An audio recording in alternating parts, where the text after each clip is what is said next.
Okay, so the last chapter from paper 1. Okay, the last important chapter basically. इसके बाद एक ही रह जाएगा रिसर्च मेथड फैमिली बहुत छोटा है. So with this chapter, that is the last one, that is work and economy. ये visible है color?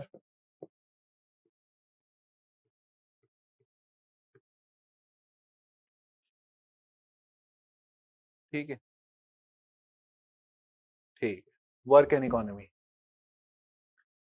अभी मुझे तो नहीं पता कि वहां व्यू कैसा दिख रहा है कैमरे से. मुझे यहाँ पे लाइट बहुत पड़ रही है बोर्ड पर, बट ठीक है. Actually, in the other room, interview is being conducted. Personality test sessions are being conducted every week, once in a week. So that is why we had to plan session in this class. पुराना colour अब मेरे को वापस जाना नहीं आएगा, तो ठीक है यार, इसी में ट्राई करते हैं. Work and economy.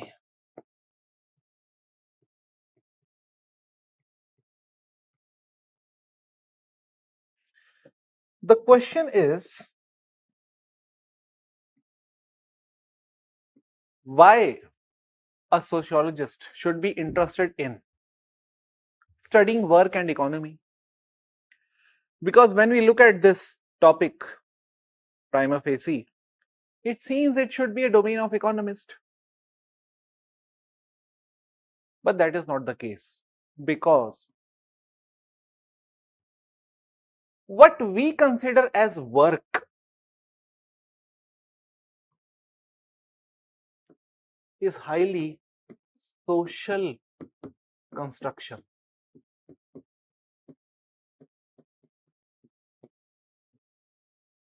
Work may be economic, but work is socially constructed. इसका मीनिंग क्या होता है? You know, there are many things that we do in our lives, but not everything that we do is considered as the work. Work means the paid one. The paid one. When I say work, remember, work implies paid job. Not every work is a paid job. There are notions of what should be the paid job and what should not be the paid job, unpaid work, and we call it as unpaid work. Okay. What should be paid, what should not be paid is defined by us. For example, the housewife, the housework that she does is not what we consider as work. So work is socially constructed. What we consider as work is something that seems white collar, blue collar, okay, and pink collar as well. But what she's doing at home would not be seen as the work. Okay. So now the question is,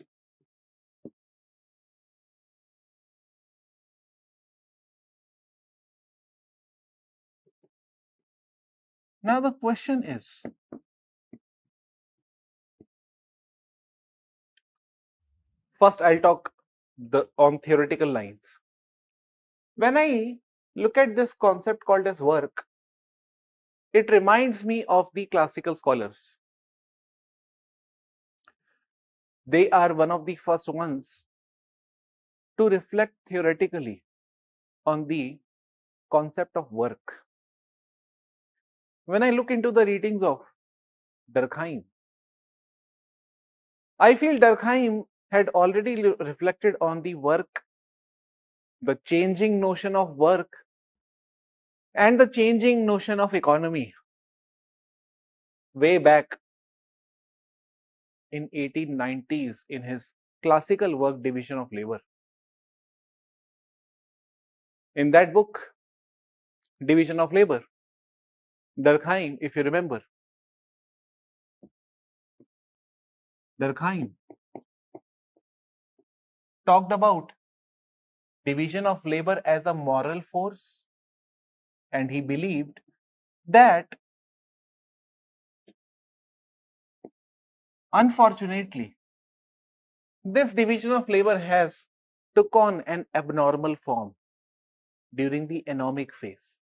Abnormal form of division of labor was there during the economic phase, right after the Industrial Revolution. And in this economic phase, the kind of division of labor we had were of three types. One was economic, pathological, and inadequately coordinated.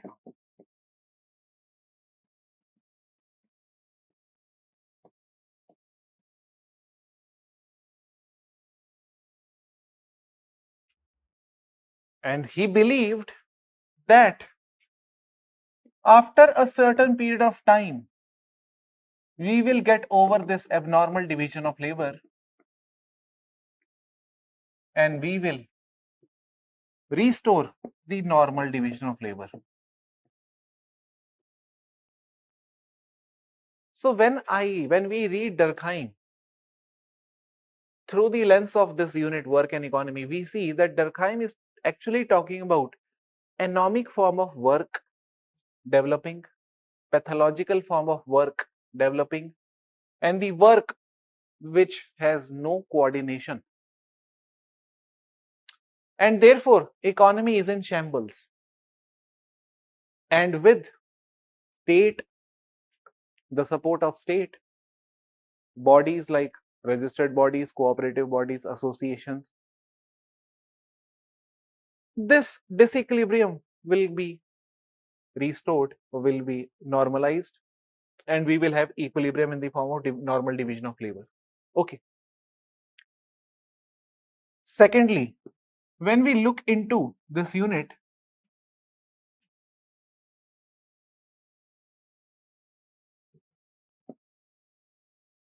through the lens of Marx, Marx would have said that work is a sphere of life where members feel alienated. So if you are doing work, you may be doing work, but you are at a specific site, a site of alienation when you are doing work. So work to Karl Marx, especially in the capitalist era,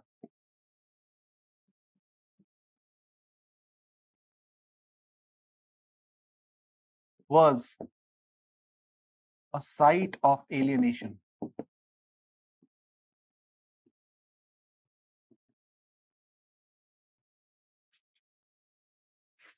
Site of alienation.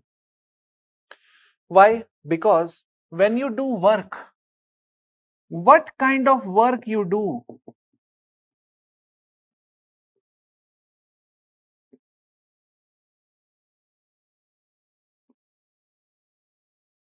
is not necessarily defined by you or chosen by you.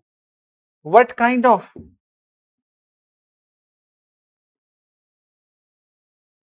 wage you get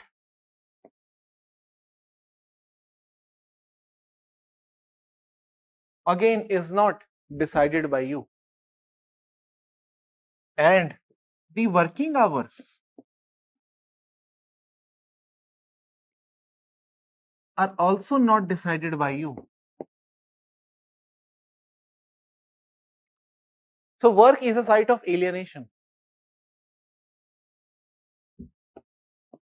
Thirdly, when we look into work, from the perspective of Weber.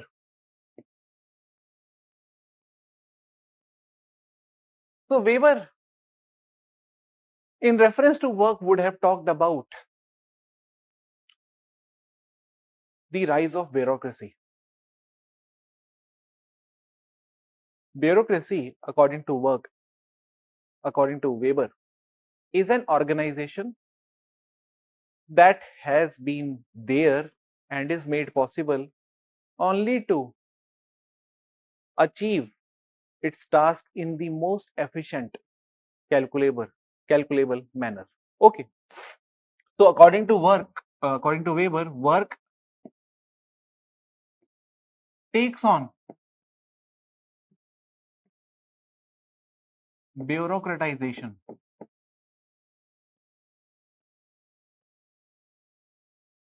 Takes on bureaucratization or bureaucratized form, I would say. Bureaucratized form.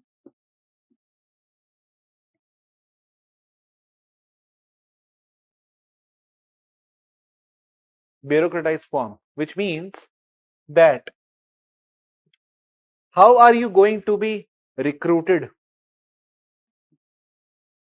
Recruitment would be based on merit.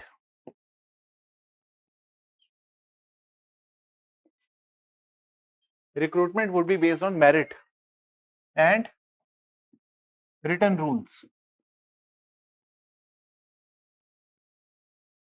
Coordination between workers to be based on principle of hierarchy. And again, written rules or code of conduct.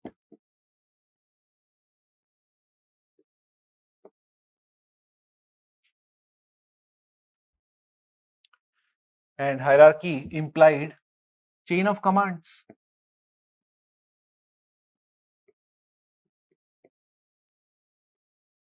Chain of command. Okay. So work takes on a bureaucratized form. So what I'm actually wanting to tell you is that the initial classical scholars have already reflected on the notion of work. But this unit is more than that. We go into the intricate details of work and economy. So first I'll start with paid and unpaid.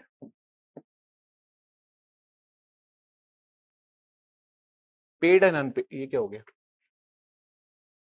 Paid and unpaid. Okay. Now I'll ask you few basic questions first. Few basic questions I'll ask you. Just tell me, if I go to a parking, if I go to park my car in any market, and if someone comes to me and charges me 10 rupees or 20 rupees so that he could give me parking slip, is that person a member of formal economy? I'll ask you the meaning of these things also, because I need to see how much clarity you have. Is that member of formal economy or informal economy?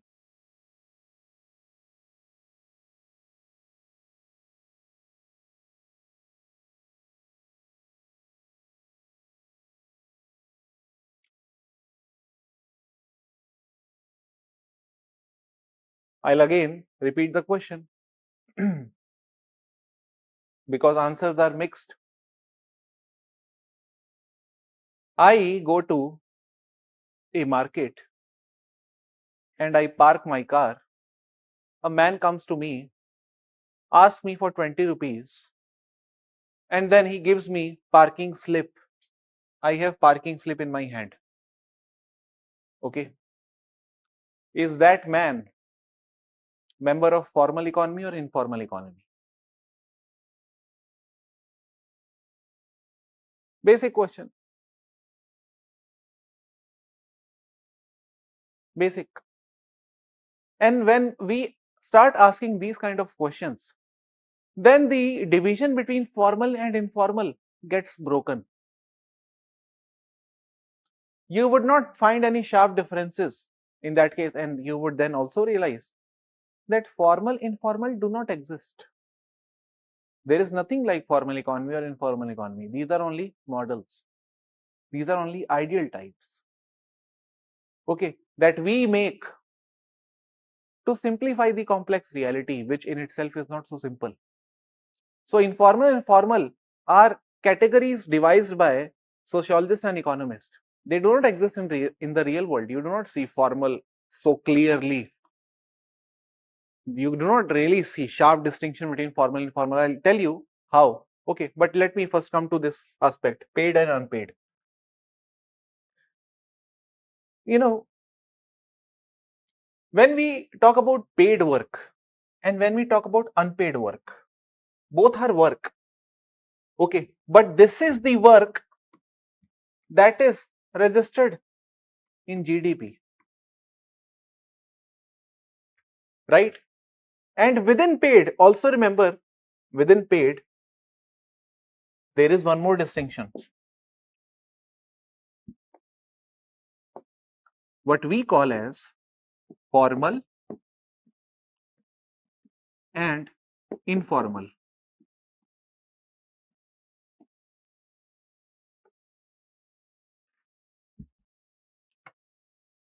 Okay, formal and informal. Now, the moment you start defining work like this, paid, unpaid, and within paid you have formal, informal, you automatically exclude a large chunk of population whose work is not seen as work and therefore not paid. So this definition or this idea of work in itself is very exclusionary. So work includes people, but it also includes many people, because what we think of work is the paid one, which is divided into either formal or informal. Okay, now I'll restrict myself to this division, formal and informal, and this is important one for your syllabus.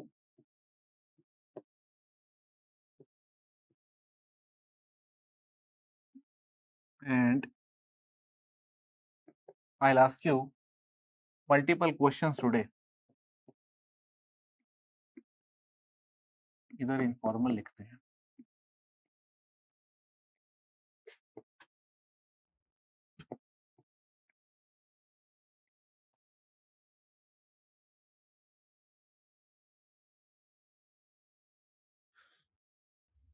Suppose, before I start defining these things, first let me understand what you understand, okay,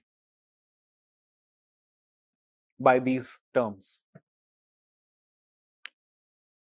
Suppose there is a university professor in Delhi University,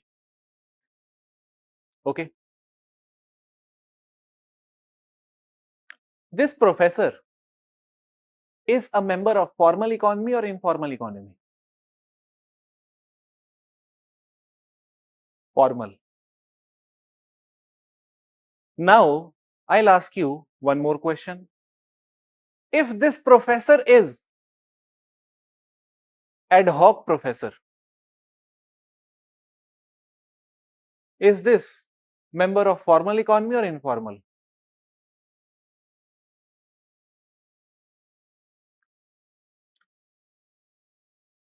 तो basically तुम्हें एक चीज पता चलेगी कि जो हम distinction करते हैं उसके लिए पहले हमें पता रहना चाहिए कि फॉर्मल होता क्या है, इनफॉर्मल होता क्या है. What are the things that come to our mind when we think of formal and informal? So first note down some ideal type features. The features that I'm going to talk about are ideal type. They are not the real type. They are not the actual type. They are only approximate type. So for informal first. When you talk about informal, the first component of the informal sector is that it consists of people who are self-employed.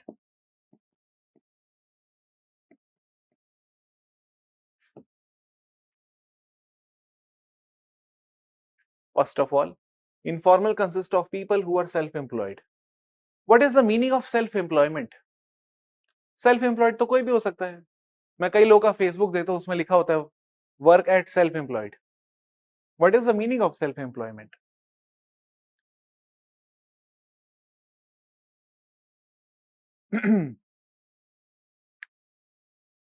Is that professor in Delhi University self-employed?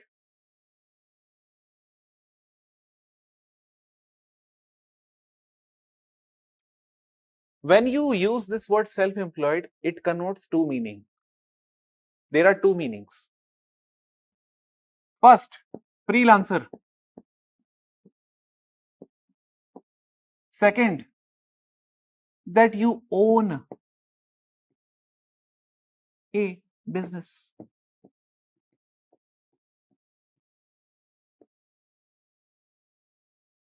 These are the two meanings of self-employed. Now, I'll ask you one more question. Suppose I own a business and I'm also freelancer. Suppose I have my own coaching institution. I am owner of a business, but I am also working part-time in some institution as a freelancer online. Now, where do I fall? Formal or informal? आसान नहीं है reality. Basically मैं ये कहने की कोशिश कर रहा हूं, आसान नहीं है reality. Reality is highly complex. Okay, so the fact is, as an owner of the coaching institution, I pay tax.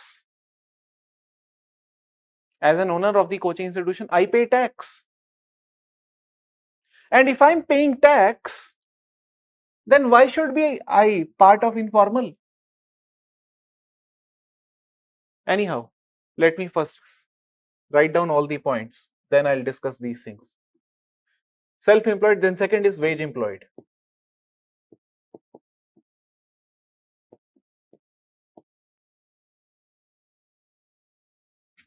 Wage employed. Wage employed means someone who is working for someone else on wage, fixed wage. Largely it is fixed wage.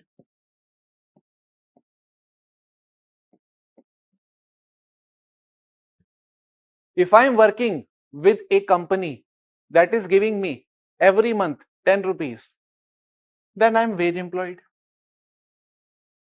But I am a freelancer because I am working in two different companies. दिमाग खराब हो जाएगा. ठीक है. Now, next. Generally, informal people are considered or seen as low skilled. And this is seen as high skilled.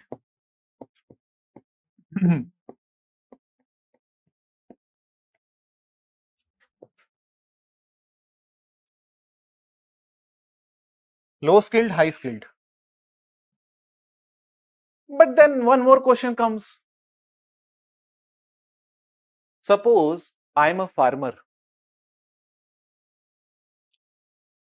As a farmer,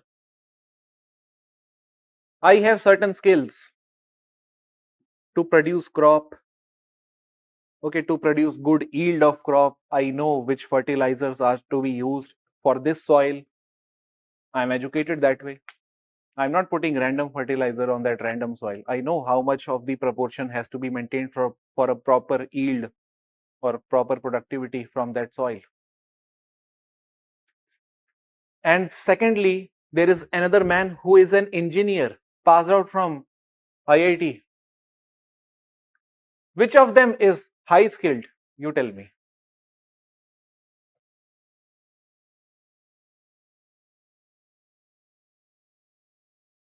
Both. Both. Why? Because you cannot compare them.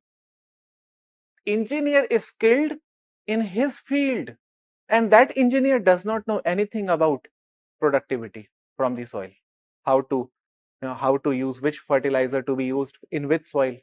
He does not know that. And this farmer, on the other hand, is highly skilled in his occupation.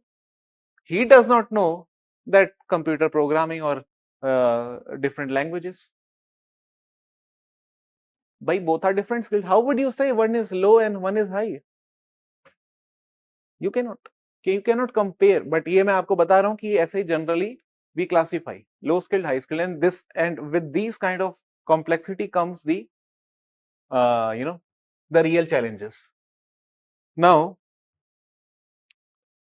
what I'll do is I'll dictate you certain points here so that you write them down फटाफट से, and then we proceed. Okay. Here you write down third point, ease of entry. Ease of entry.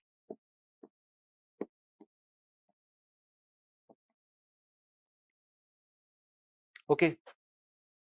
You can easily enter informal sector. Okay, ease of entry. And here, entry based on merit,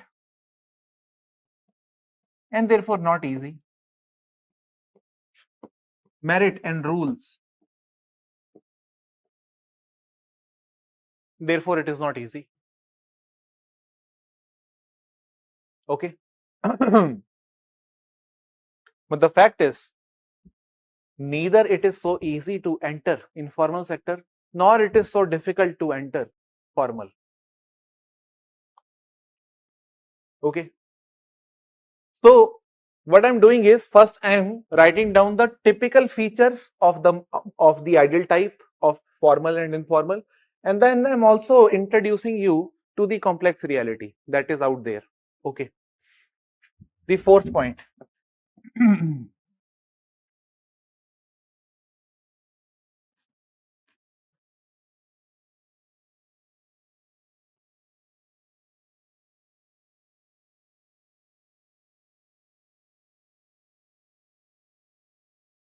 Scale of operation.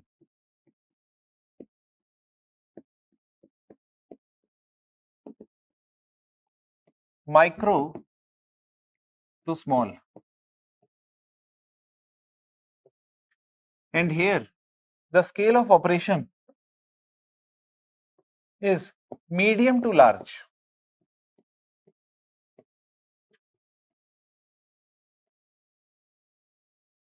Medium to large.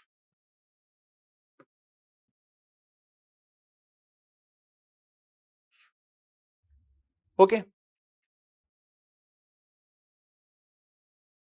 And the last point, no restriction on working hours or minimum wage. And here, working hours and wage is predefined.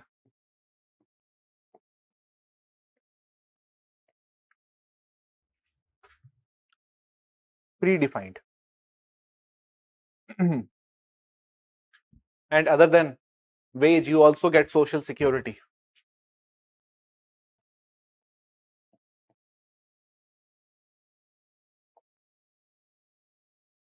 Social security, provident fund, insurance, all those things. Okay. Now the fact is, this is only model, and we are going to use this model to understand the real world. If I talk about this fourth point, scale of operation is micro to small. Now I'll ask you one question. If I'm chartered accountant, CA, I am CA, working independently at my house, अपने घर के आगे मैंने लिखा रखा है CA, ठीक है, कुछ लोग होते हैं घर के अंदर ही अपनी दुकान खोल लेते हैं, एक घर, पूरा घर लिया होगा, उसके अंदर एक रूम होगा जहां पे अपने क्लाइंट्स को बुलाते हैं वो. Okay, there would be one room in the big house where they would be dealing with their clients, okay, as a CA. You tell me, the scale of operation is micro to small or medium to large?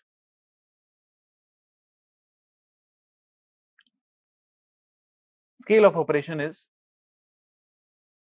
micro to small, you would say, because he's working independently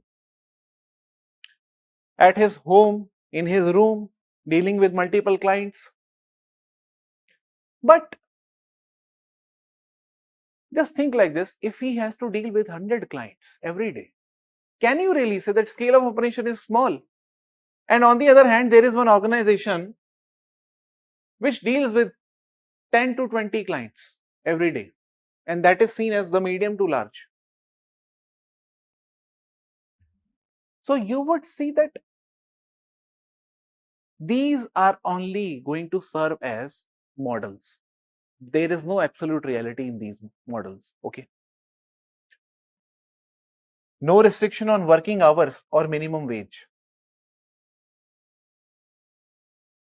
And here, working hours and wage is predefined.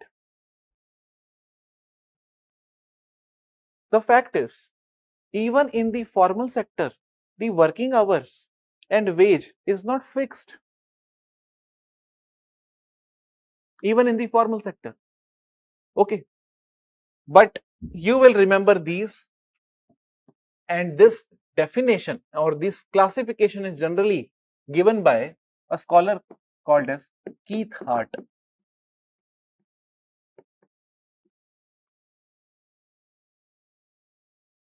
Keith Hart. Okay.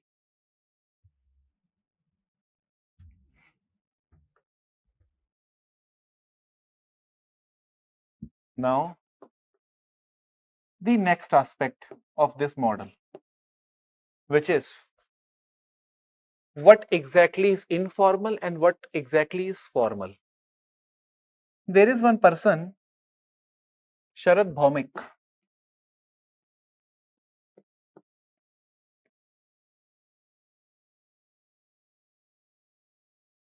He regards and he believes that informal economy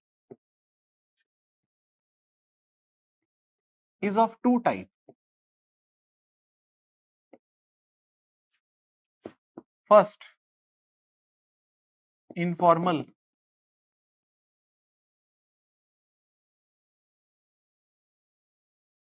it's not informal economy, it's informal sector. So first is informal employment and second is informal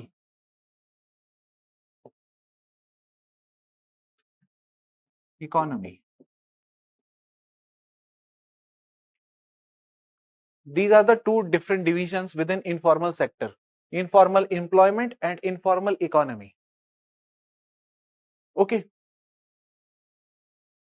Now, what is the meaning of informal economy and what is the meaning of informal employment?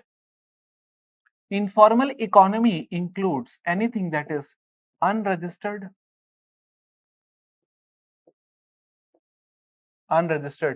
registered with whom? With the government. Okay. So this informal economy is the one which is not really registered with the government, and therefore, since it is not registered, it is not paying taxes, or even if it is paying taxes, it is not paying full taxes. So unregistered, it has to be there. Largely what we also call as shadow economy or gray economy.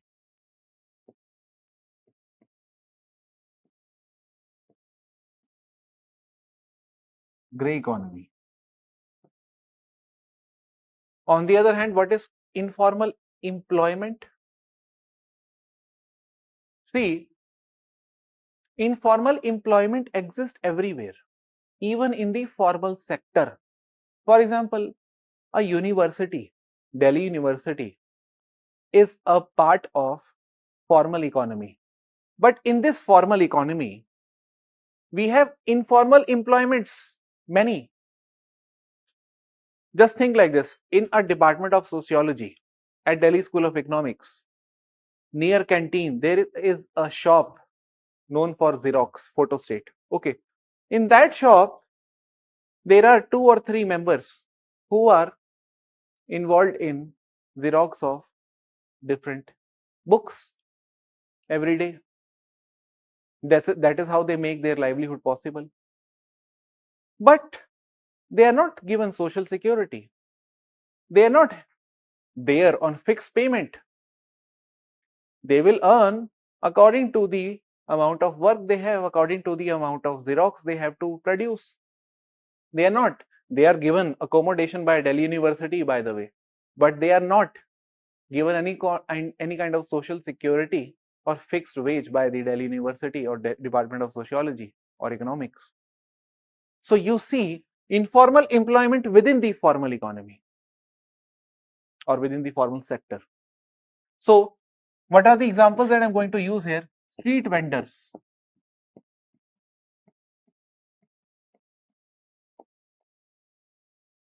Street vendors. Okay. Or you can think of parking vendors.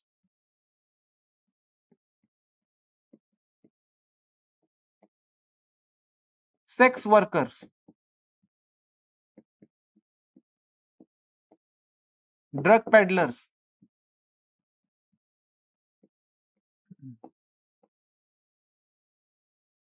All these are member of, these are informal employees. All these are informal employees in the informal sector. But we can also have some of these under formal economy. Okay. That parking vendor is a member of Connaught Place Parking Association. Okay. But that association is not giving him fixed wage. He makes his livelihood every day. Okay. That is not fixed wage that is being given to him. There is no social security that is given to him. There is no accommodation that is given to him. But that association is something that gives tax to the government, because the number of slips that this parking vendor has collected per day, that slip is actually a symbol of the amount of tax that is going to be given by the association to the government. So that association is recorded formally into the registers of the government, but the workers working under this association may not be.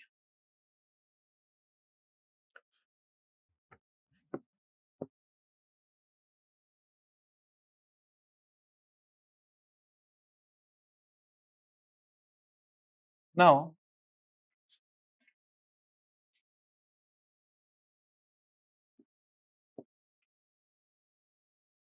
there is an independent lawyer. Independent lawyer. The lawyer, not lawyer, advocate, I would say, because he is practicing. Okay. Independent advocate of Supreme Court,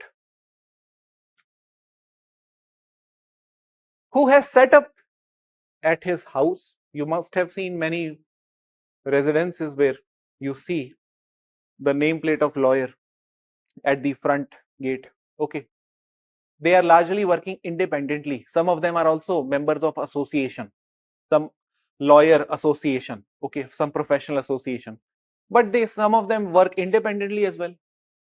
Just like, we have teachers here in Rajendra Nagar. Many teachers are working with some institution, big institution, and some teachers prefer to work independently. Okay. Now, when those teachers are working in that big institution, those teachers may be earning fixed wage every month, or some of them may not be earning fixed wage. Some of them may be having a cut.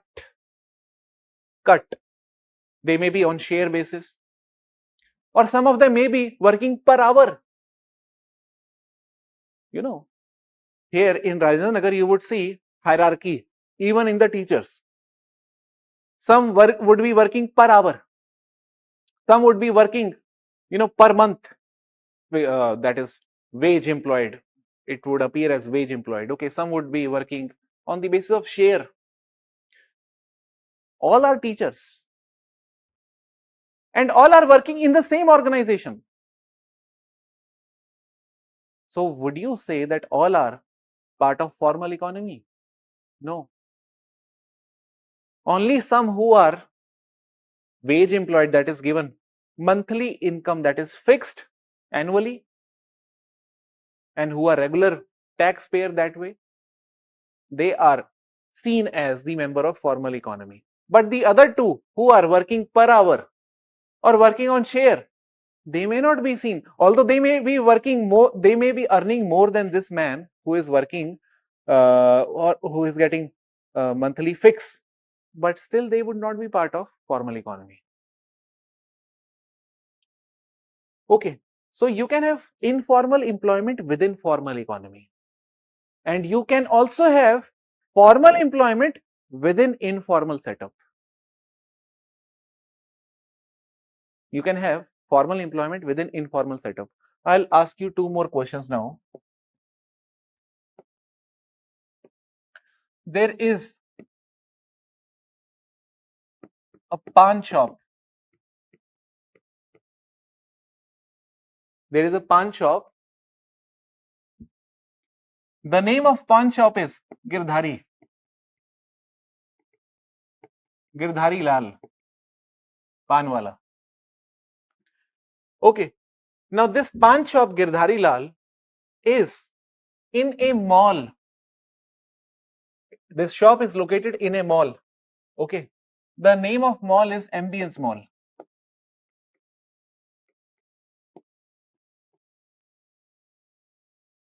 In a mall, we have a pawn shop. Secondly, we also have a pawn shop in old Rajendra Nagar.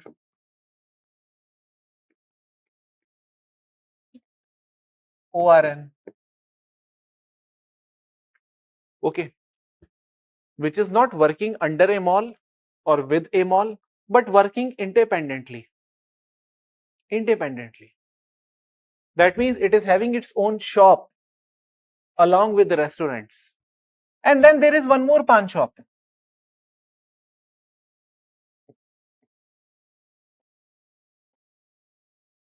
which is working and who has established a setup under a tree. All the three are pawn shop wala. Now you tell me which of them would be formal and which of them would be part of informal economy. If I ask you about this question, this pawn shop Girdhari Hilal in Ambience Mall, is this part of informal economy or formal economy? Formal. But this pawn shop, you are saying it is part of formal economy. Okay, I agree. Because as a member of mall, it must be paying certain amount every month to the mall owner. Okay, against which he would be getting tax slip as well. That means whatever he is earning is recorded in the form of tax, whatever that may be. Okay. But this pawn shop Girdhari Lal, this man has employed two chotus.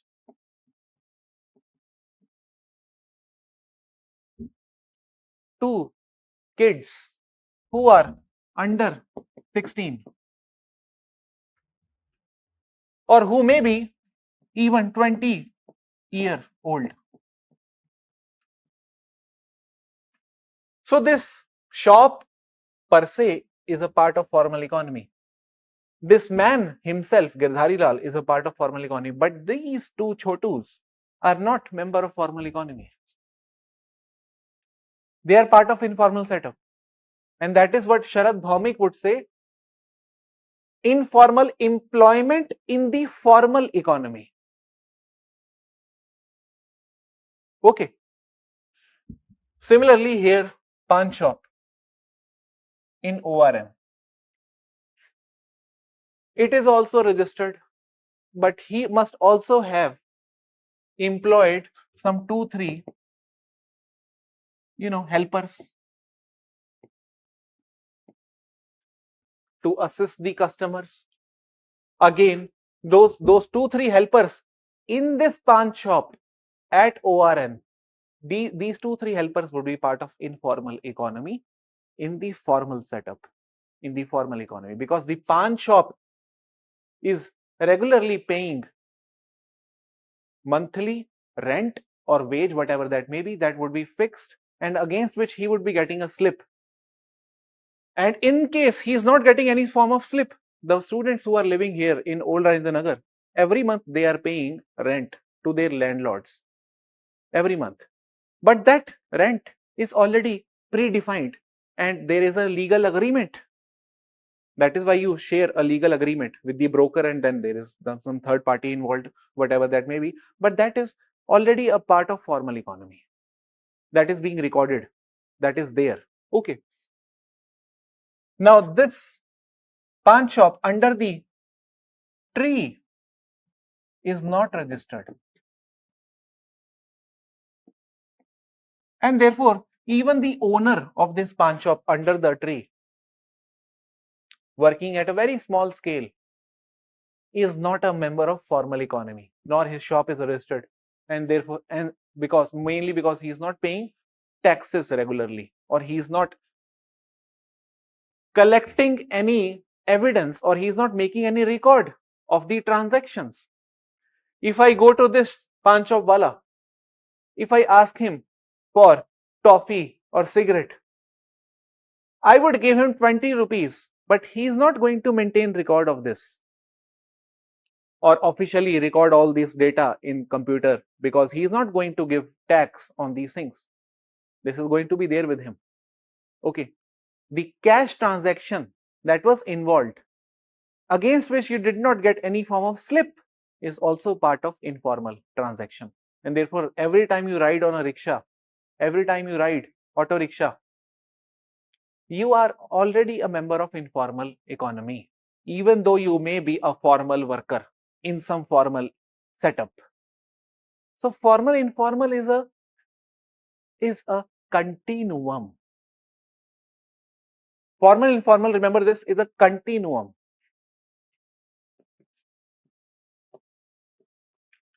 There is one scholar, Jan Bremen.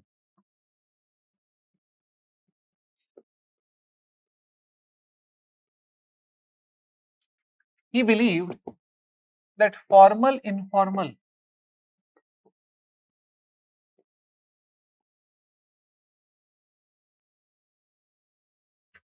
is a broad continuum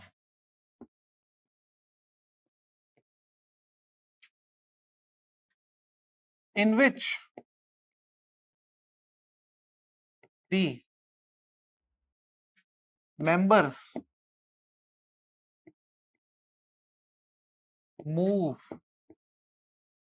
back and forth,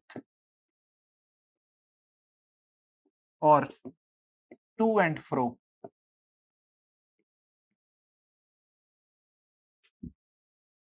Understood?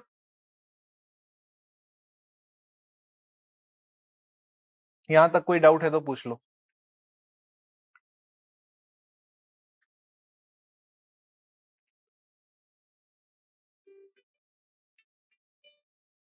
ये मेरे को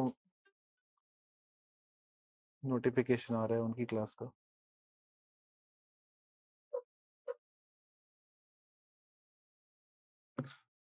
संजय जी, पानी देना मेरे को. अच्छा, पानी पड़ा हुआ है. ठीक है.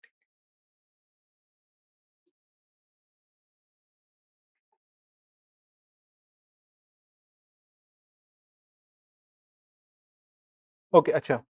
So he needs, sir, a government employee working also as a trustee in NGO.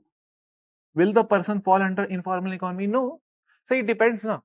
If that trusteeship is registered, and if it is known, and if he is paying taxes as a trustee, then it is not a part of informal economy.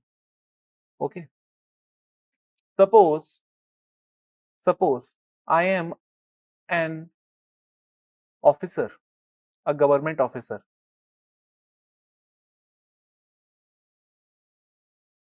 Every day I invest my money on stock market.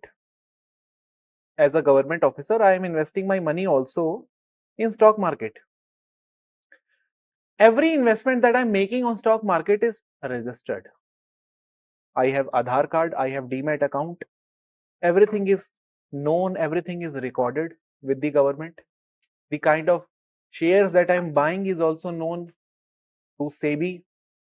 The investment that I'm making, the amount, that is also known. The security transaction tax that I'm paying is also being collected with every share that I'm buying. But if I start investing in a lottery, gambling, some apps that give you guarantee that you will become 1 crore pati in overnight, that is not part of formal economy.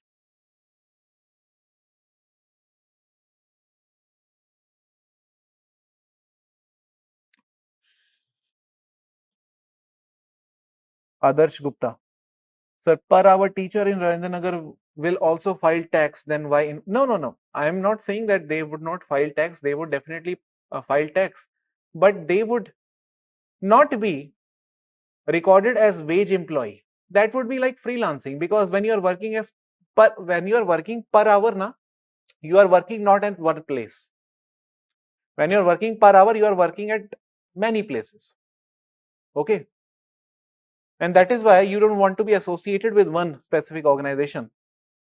And since you are not associated with one organization, you are continuously in freelancing mode. That is why it is seen as informal.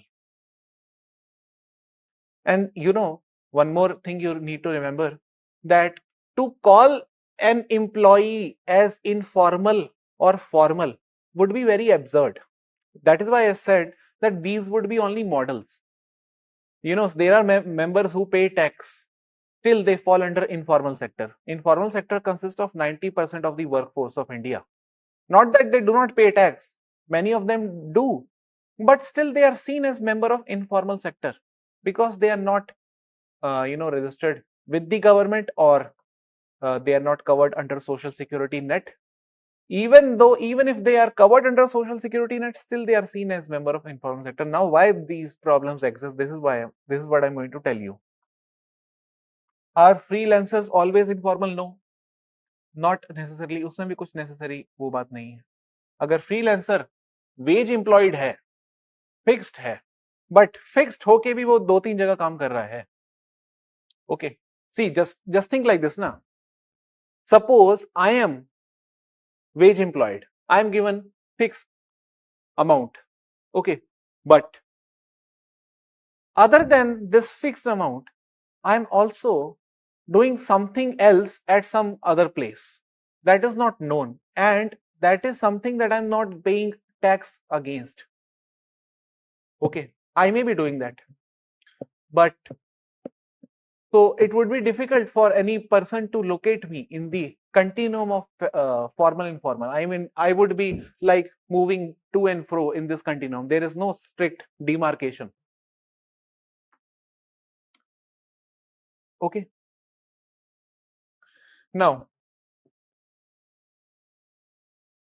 I'll talk about the thing called as informalization. How does it happen?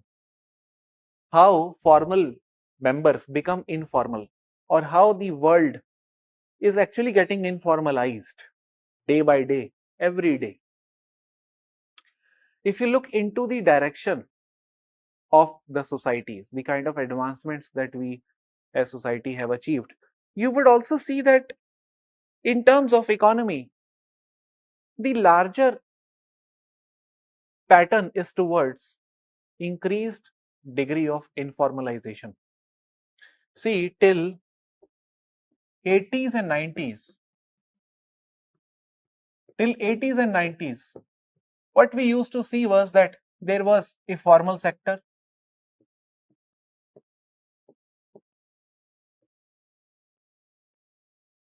and there were small informal hubs.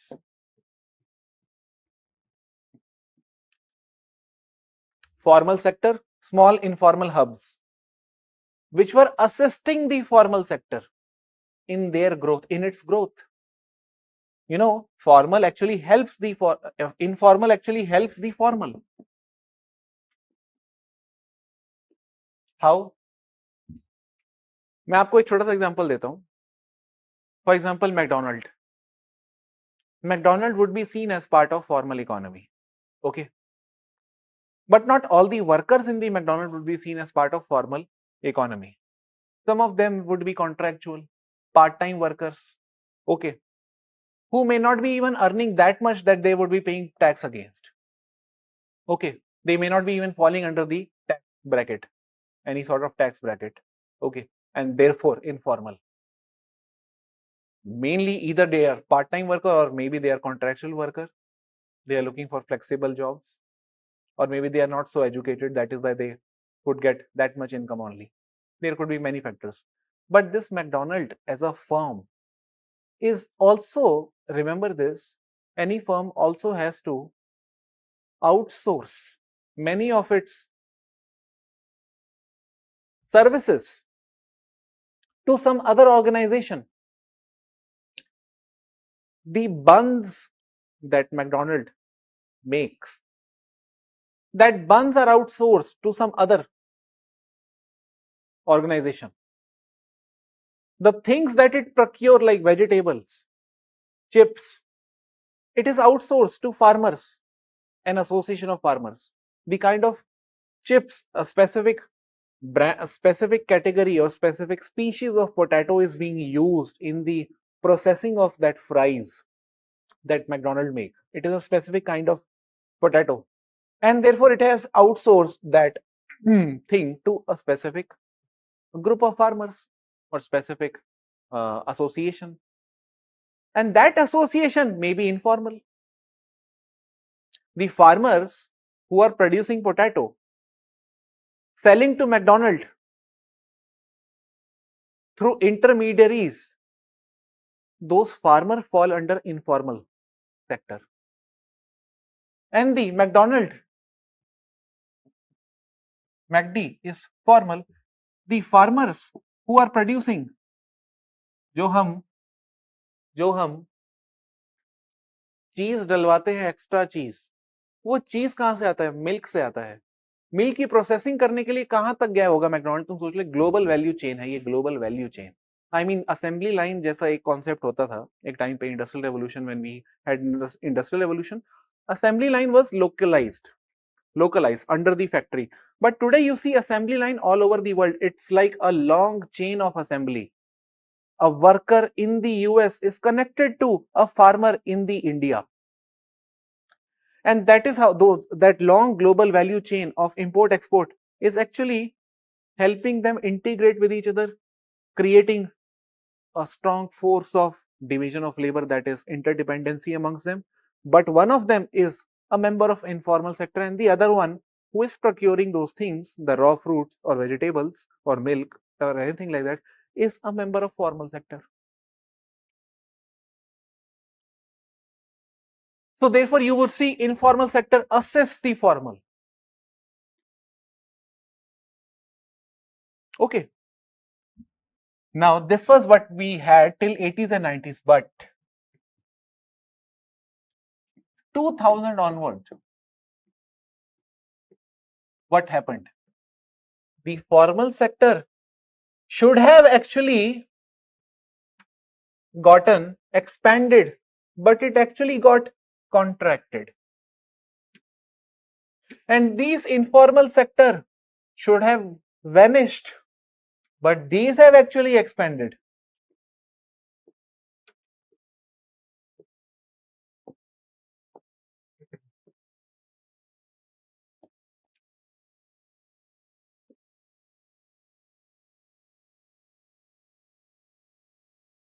And it is believed that after a certain period of time, what will happen? The world is actually, if you look into the pattern, this is a pattern that was recorded by ILO,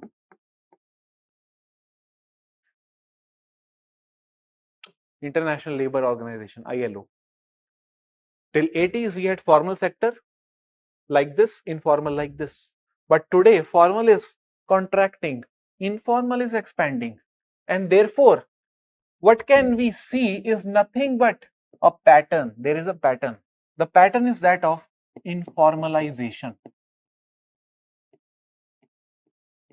of work.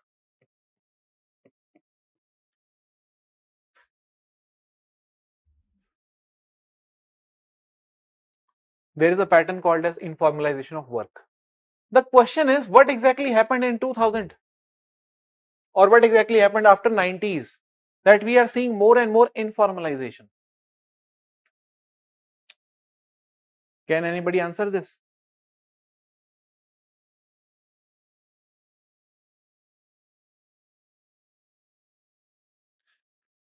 Yes, globalization is there, but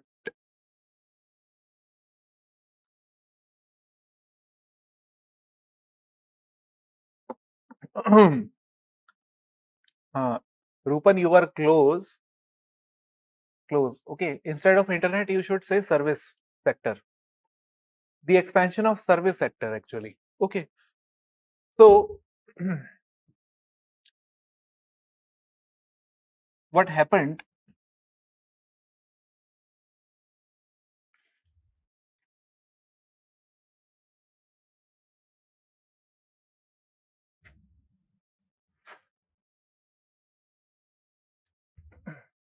See, generally, what do we say? हम ऐसे बात करते हैं. Agriculture is primary sector. Manufacturing is secondary sector.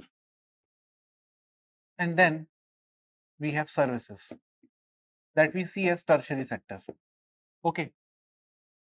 The idea of development, the hegemonic, the dominant idea of development is that of to move towards service sector.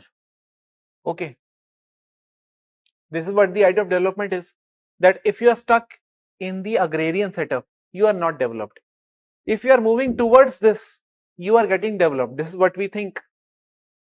Okay, this is what has brought the hardcore distinction between the first and the third world. We are largely agrarian economy. On the other hand, America is largely service economy. China is a manufacturing hub moving towards service sector. Okay, we are not a manufacturing hub. We aim to become manufacturing hub. So we see development pattern like this.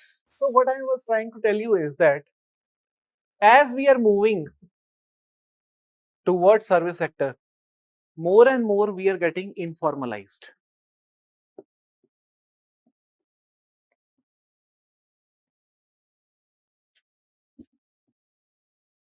What we should have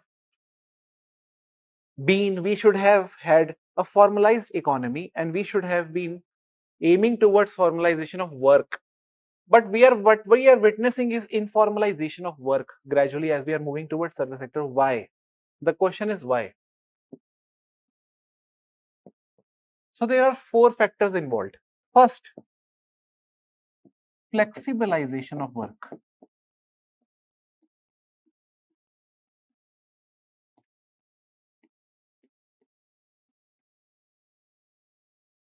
Flexibilization. There are so many izations in sociology and isms. So what is flexibilization? Flexibilization का meaning क्या होता है कि the more you are moving towards service sector, the more work is getting flexible. The more you see contractual workers, the rise of contractual workers, the rise of dependent employees, the rise of self-employed. Achha, I'll ask you one question. I am Uber driver. Okay. Am I a member of formal economy or informal?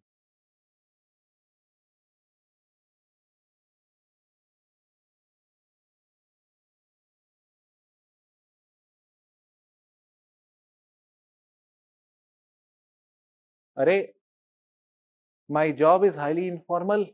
In the formal sector, I am working as informal member. Why? You see, because the car that I am driving is not mine. That is not my car. And I have actually leased out. I have actually got this car from a member, from some owner. You know, every day what I have to do, every day I have to make at least 8 or 10 trips. And at the end of the day, I have to pay the owner of the car certain share of the amount that I have made. And that is not recorded. He is not recording the amount of wage that he's collecting from me, and I'm also not recording, and these are the things which are not officially recorded by the government. Why? Because this was an agreement between two parties. On demand customized needs, yes, on demand tha basically. You know, Uber will present its worker as the boss. Be your own boss is the tagline of Uber, but you are not boss. You are dependent employees. There is this man Jan Bremen. You know, Jan Bremen, he says that what happens is that these self-employed people are actually camouflaged wage workers.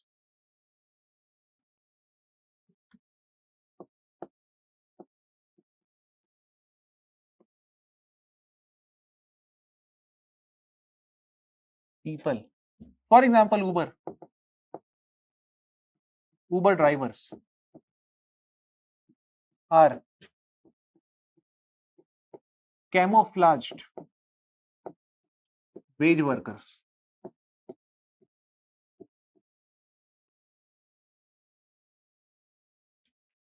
Camouflaged wage workers. They have a car, they are making money, but the car does not belong to them. The money that they are making does not belong to them. Car belongs to someone else. The money they are making, they have to pay a certain share from that to someone else. And also, even if I'm the owner of the car, maybe the amount of money that I'm making has to be paid back to the bank from which I have taken loan to buy this car. Okay. So there are many complexities available. There are many, and I might also have taken loan from a friend who did not charge me any interest or who charged me minimum interest. Money lender friend. My friend is a money lender. He gave me 1 crore rupees or 50 lakh or 20 lakh. And he said, since you are my friend, I'll charge only 0.1% from you. Now that person may be wage employed in some organization, but what he's doing right now is nothing but freelancing.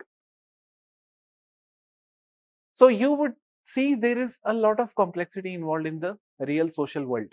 Okay. Anyhow, so first is flexibilization of work means, as an Uber driver, I have complete flexibility. You must have seen, if you have ever taken a ride in Uber, you must have seen that Uber driver also has Ola app. He has two mobiles. Sometimes he is working with Ola. आपको पता ही नहीं चलेगा कहाँ काम करते हो भाई आप. जैसे हमारा क्या होता है जनरली नॉर्मल लाइफ में, भाई either you are professor of DU or you are professor of JNU. Either you are IAS or you are IPS. You can't be both. But these are those people who can be everything at one point of time with one single button. एक button click करेंगे, उबर से हट के ओला में आ गए. करना क्या, एक मोबाइल लेना है, सामने रख लेना है, जॉब चेंज हो गई फटाफट. Flexibilization of work.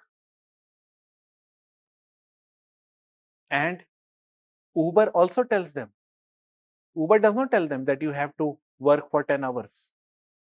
It is completely up to the wish of the driver to work for as much hour as he wants to.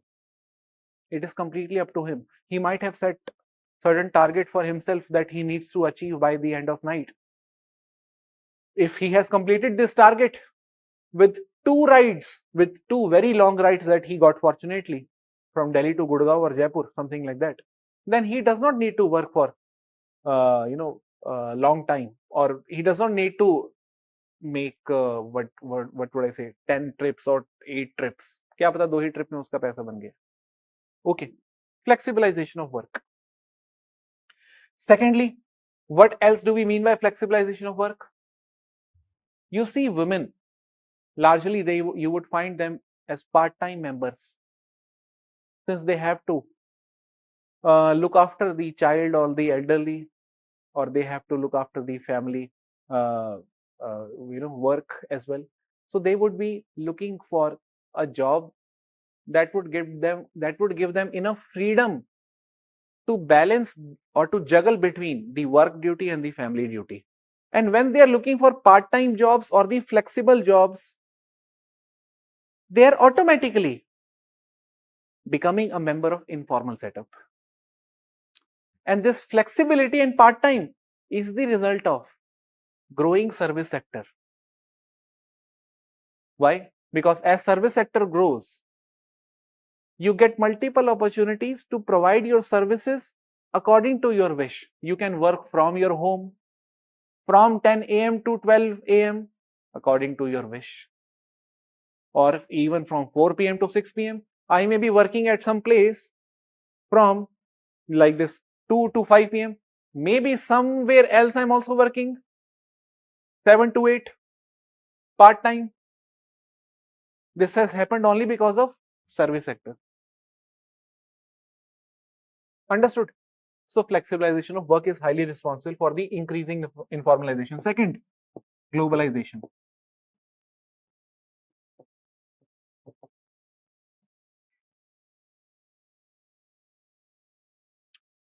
Globalization. When you talk about globalization, you are actually not talking about one factory. You're talking about factories across the world connected to one another through different colorful arrangements, which we call as global value chains. You know this term global value chains? ठीक है. जैसे कि आपको example देता हूं मैं, global value chain क्या होता है. What is global value chain? Yesterday I told you that I am an American driving a car made in Germany, having a body of steel from Korea, tire from Mauritius or Malaysia. Okay. So what is this? This is nothing but global value chain. A car is assembled at one place which has incorporated components from multiple locations across the world, and everything is connected. You know, all these services that are provided to you as an owner of BMW would be also global. You may be connected to the Germany plant, or if there is some service or repair needed, they may also relocate themselves to India. They may set up certain branch here in India. This is nothing but global value chain. So there is no one assembly line like in a factory. The assembly line cuts across the world, and we, all of the service sector people, are member of that global assembly line, I would say. Okay, globalization. Third, capitalism. Capitalism is also responsible for growing informalization of work, which is something that I'll explain you right after this. Okay, so these are the three major dominant factors responsible for the informalization of work. And other than these factors, what you can note down,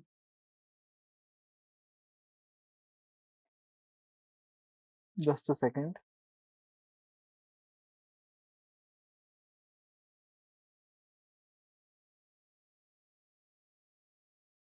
No, I think these three are important ones. Okay, these three are sufficient. Just remember these three. They are the cause of informalization of work.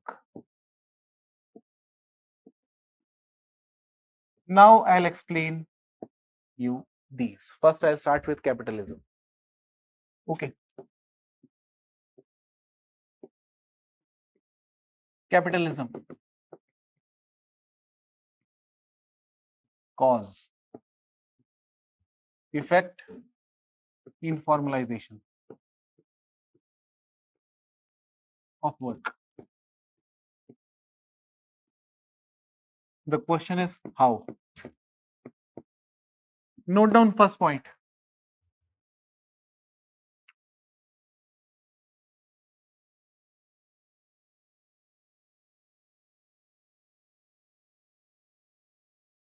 First point.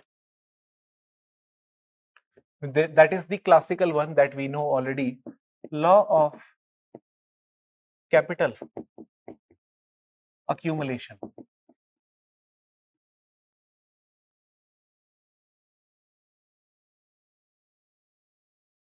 Law of capital accumulation is responsible for the rising informalization of work. How? We know that capitalism runs on profit. Profit is the fuel for this car called as capitalism. And in the pursuit of profit, what happens is that you tend to cut on all the expenditure that you are incurring. Like if I am owner of a company and if I want to make high profit, what will I do? I would try to cut on all the expenditures that can be possible, okay, so that I can accrue more profit. I will produce more in minimum time. Okay, suppose if I was making one course in 3 months, in order to make more profit, I would launch 10 courses in 1 month. Okay, but to launch 10 courses in 1 month, I also need to hire more workers because they will, coordinate with me, they will assist the students. But if I hire more workers, I will have to give them wage also. And if I give them wage, my profit will shrink. So what will happen? Therefore, in the search of profit, what will happen? I will start firing workers. And instead of workers, I will introduce machines that can be efficient, that can do my work as soon as possible, or I will hire skilled worker and remove all the unskilled people. And that skilled worker I would hire by taking into consideration that this man is not charging more than those 10 unskilled people. These are the calculations that will be involved. Okay, and that is how in the search of capital accumulation, those people would be joining the ranks. The people who got fired away would be joining the ranks of Industrial Reserve Army. That is nothing but a pool of informal labor. Understood? ठीक है? Industrial Reserve Army is nothing but pool of informal labor. Capitalism. Okay. Now, next,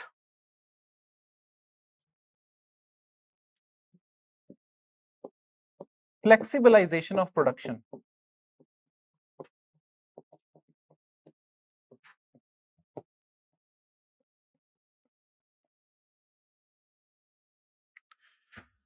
What is the meaning of flexibilization of production? That you start contracting out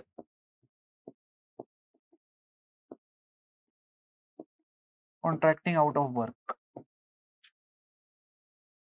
Okay, flexibilization of production is actually contracting out of work and replacing time wage with piece rate. Permanent with casual workers.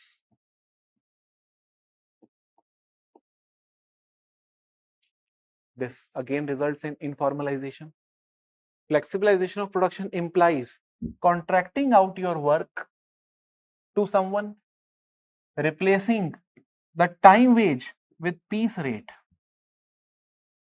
and permanent with casual workers.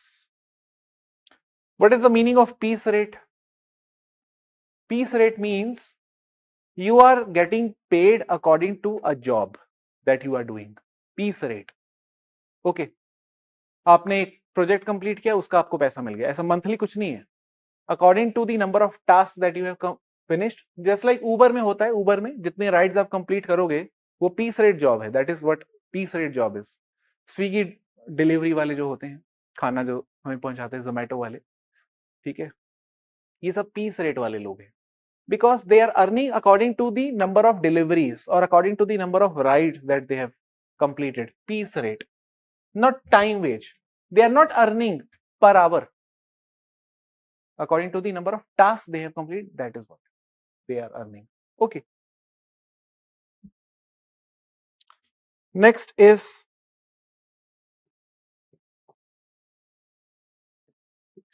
globalization.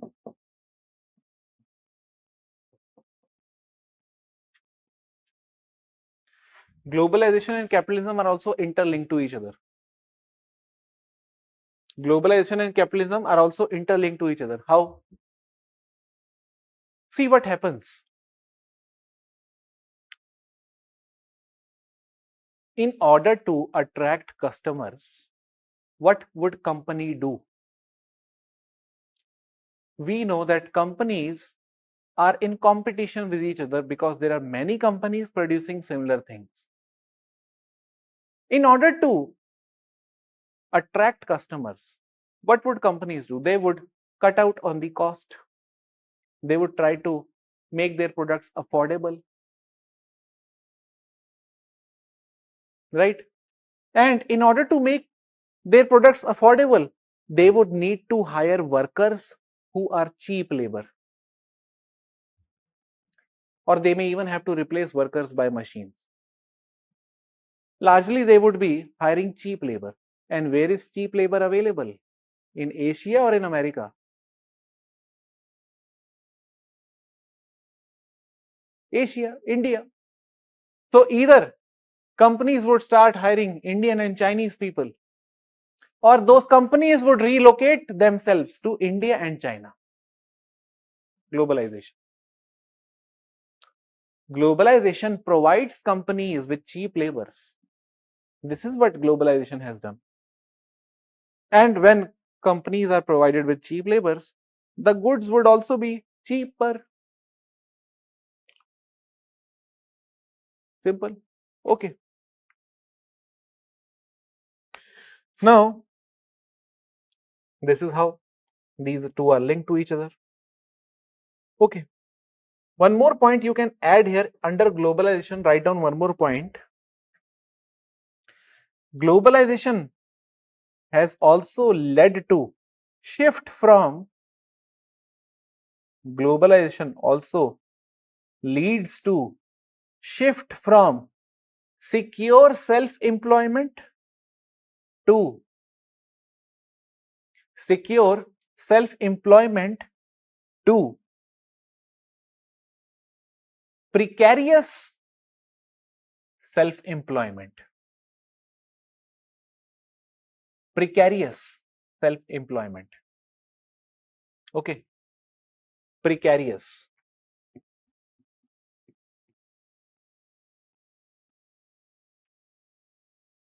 Secure self-employment to precarious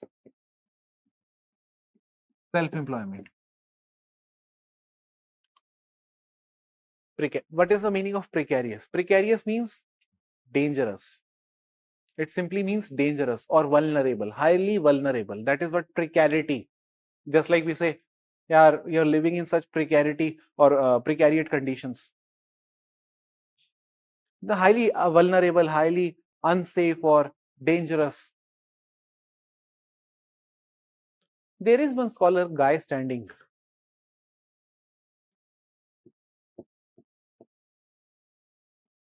He has talked about a class that we call as precariat class. This is a term that was given by a guy standing. Precariat class. He came out with this book in the year 2013 only.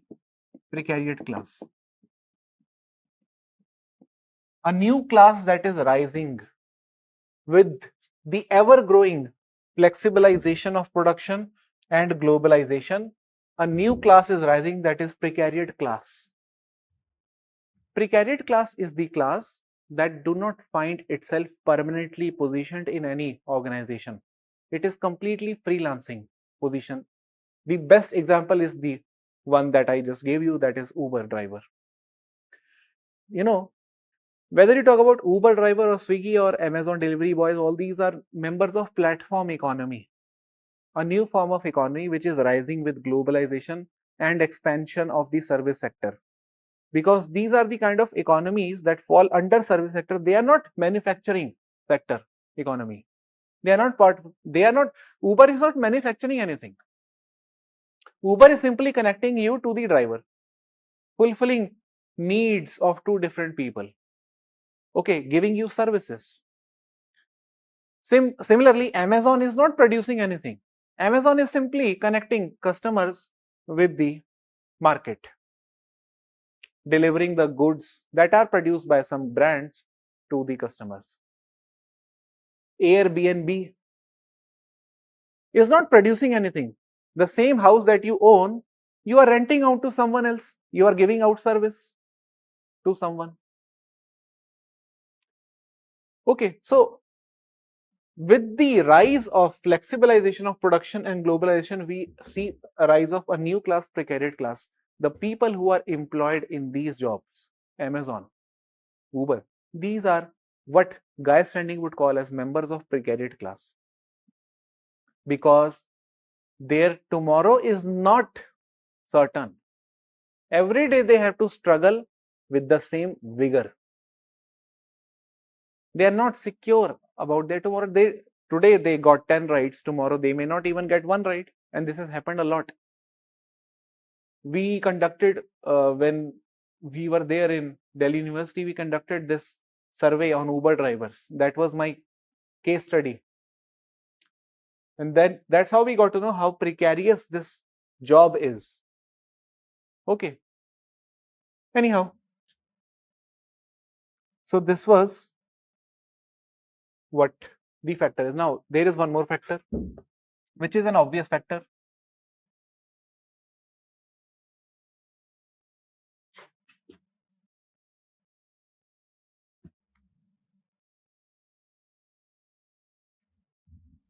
That is introduction of technology.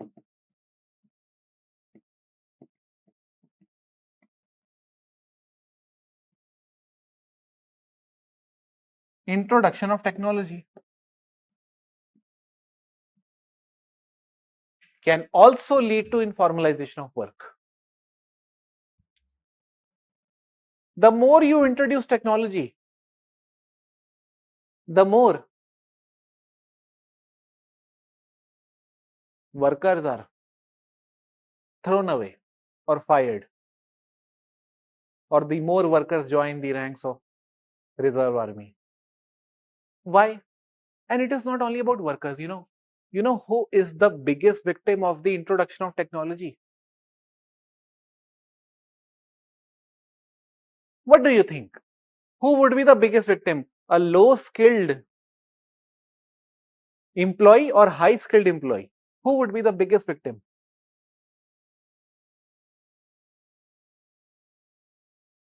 High skilled कहां से हो जाएगा? लो skilled, हाँ बिल्कुल लो skilled. अरे जिसकी जिसकी ज्यादा स्किल ही नहीं है, टेक्नोलॉजी उसी को रिमूव कर सकती है. जो बहुत स्किल्ड है, जिसमें मेंटल वर्क इन्वॉल्व है, आगे मैं बताऊंगा ये सब, ठीक है. If you are highly skilled, you may not be replaced by a machine, but if you are low skilled, you can easily be replaced by a machine. See, the people who were typist, okay, typist, or the people who used to calculate everything all by, calculation is a low skill job. Okay, today you have calculator. You don't hire accountants to calculate things for you. That is already pre-recorded. The table is already there. All those things are there. They simply have to input information, nothing else. Okay, so technology has actually replaced low skilled jobs. You know, when Uber was introduced in India for the first time, the biggest threat was posed by Uber to the rickshaw pullers, the e-rickshaw pullers, e-rickshaw drivers, all those people, and even auto walas. They were the victim of Uber, and they even resisted. They started putting on strikes against Uber because they feared that they may start losing their jobs with the advent of these kind of services. Because Uber will charge you 50 rupees, auto will charge you 100 rupees. People will prefer Uber. Uber will give you AC also. It will give you car. It will also give you a skilled driver. Okay, a skill is something that is also they are imparted training on. They get 15 to 20 days training session in Gurgaon for these things. They learn English, and they get to see how to make their way through the GPS, all those things. इन सब की भी training होती है. So basically, when low skill jobs are replaced by machines, the problem is that who are the most vulnerable? It is the women who are the most vulnerable, because most of the low job positions are occupied by women. And why do women occupy low job positions? Are they occupying it because of their choice? The women who occupy low skill jobs that we see as low skill is nothing but the reflection of what you saw in the last session that I talked about, was nothing but horizontal and the vertical segregation. In the vertical segregation, you see women in the downward. That is nothing but low skill jobs, which are lowly paid. Okay, lowly paid. So with the introduction of technology, write down one more point. With the introduction of technology and capital intensive growth,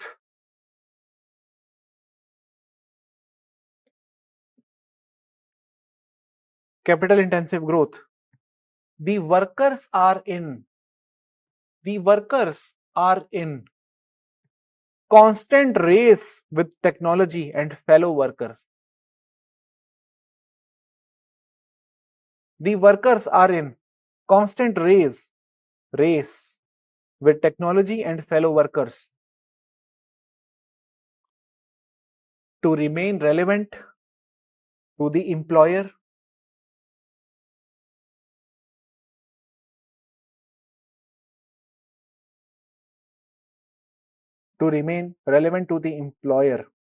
employer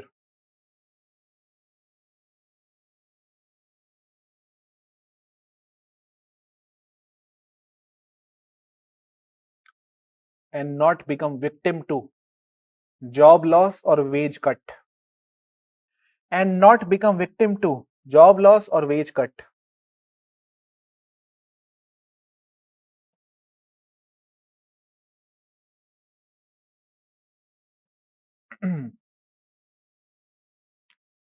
Full stop.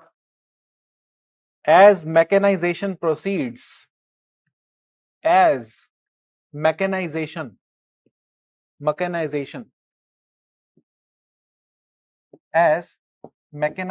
proceeds,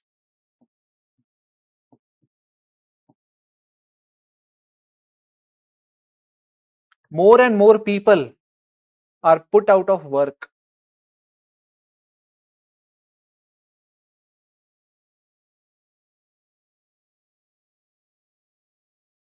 put out of work.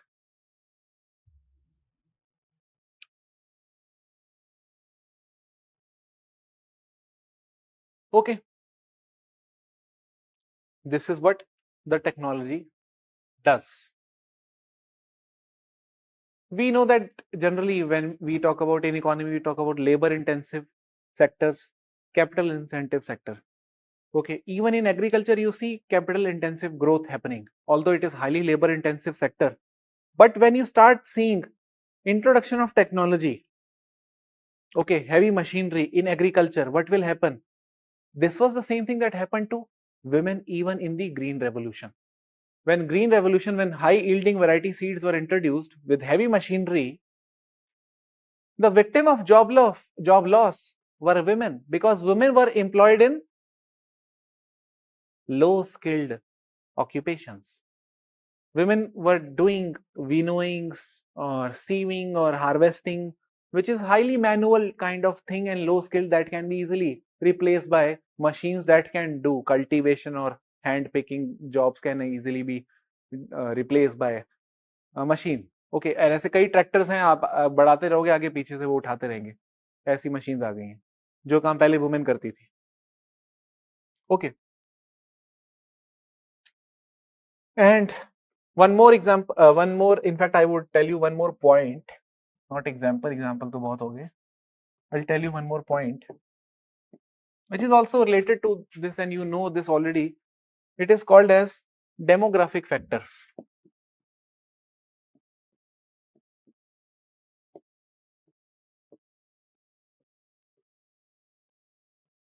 Demographic factors.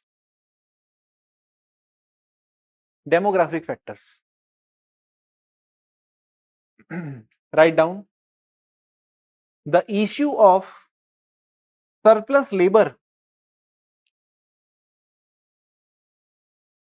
The issue of surplus labor, rural urban migration,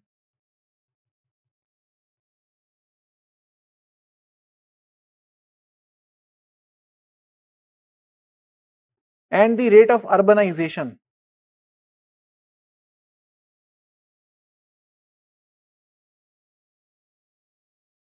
The issue of surplus labor, rural urban migration, and the rate of urbanization fall under demographic factors.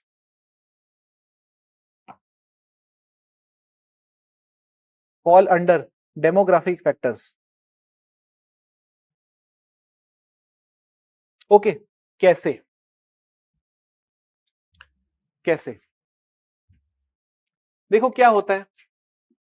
You are a person in rural setup. You migrate to urban center in hope or in search for a job. When you land in urban setup, what happens? The urban setup is divided like this.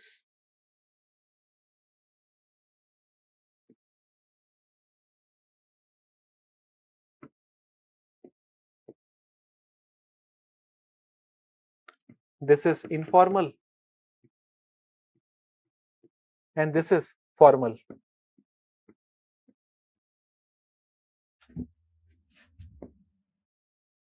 Urban space. This is rural. So you as a migrant try to go to urban setup to find a job, but the first job that you get largely is something that we consider as part of informal economy.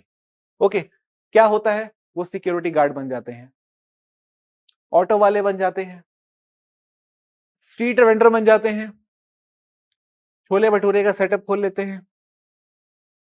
ऐसा ही होता है. वो आते वहां गांव से हैं, बड़ी उम्मीदों से, उनको कुछ मिलता नहीं, वो इनफॉर्मल सेक्टर में सब्जियों हो जाते हैं. ठीक है. रूरल अर्बन जो माइग्रेशन का जो ट्रेंड है, दैट इज लार्जली रूरल से जो लोग आते हैं मैक्सिमम वो इनफॉर्मल में आते हैं. Okay.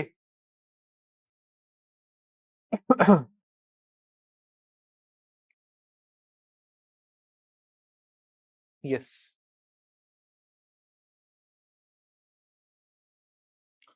And one more point you can write down. Most of these people,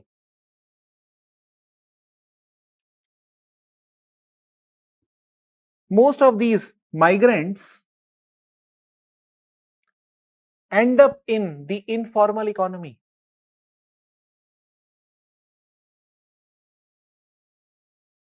End up in the informal economy.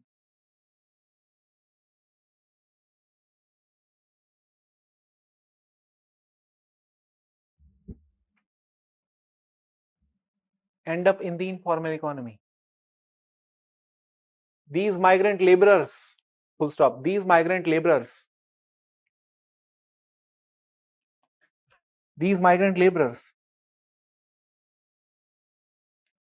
act as footloose labor. Important term. These migrant laborers act as footloose labor, which is vulnerable to forced labor. These migrants act as footloose labor, vulnerable to forced labor.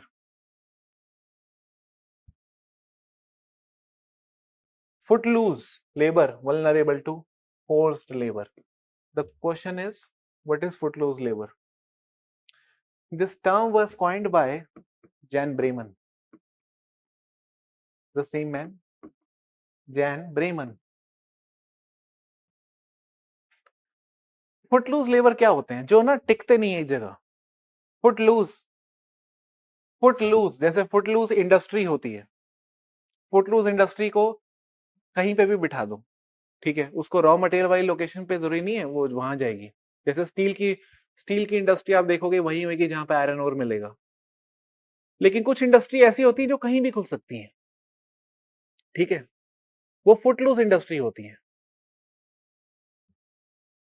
और वहां पे जो काम करते हैं वो Footloose labourers हो जाते हैं, because they are like freelancers. Many people, even in Delhi or even in coaching institutions or even in any other sector, you would see are highly footloose laborers, the freelancers. Okay, they are not fixed permanently in one specific job. They move to and fro, back and forth from one to another position. And because of this, and you would see also that in lockdown, these are the people who were the biggest victim of the suspension of the labor laws. These are the people who were going back to their homes, the migrant laborers. Okay, migrant laborers. यही वो लोग हैं जो rural से urban आए थे, informal में बस गए थे और लॉकडाउन के बाद वापस यहां चले गए. आफ्टर लॉकडाउन इधर वापस. एंड ये जो इधर वाले यहां गए, ये जो थे ये माइग्रेंट ही थे. एंड ये जो हमने देखा ये क्या था? रूरल वाले इधर गए और ये वाले फिर इधर आए वापस रूरल, और ये रूरल वाले फिर से इधर जाएंगे जब कंडीशन सही हो जाएगी. अल्टीमेटली आप क्या देखोगे? You will see a circular migration that is happening. This is known as circular migration.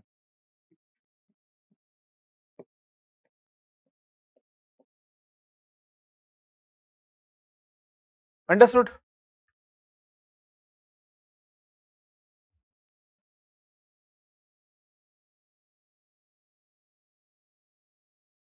Circular migration.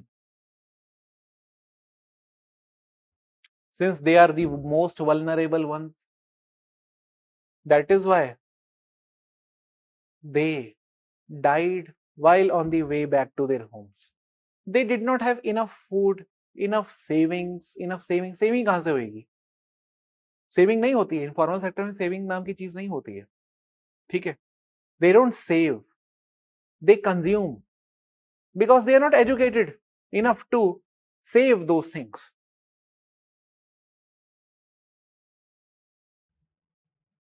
Okay, so these are some of the important factors that you have to talk about.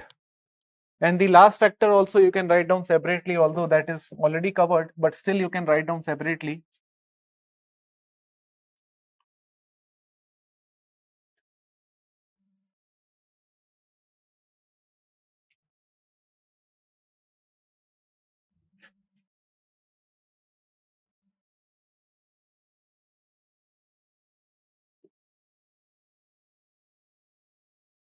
Subcontracting of work.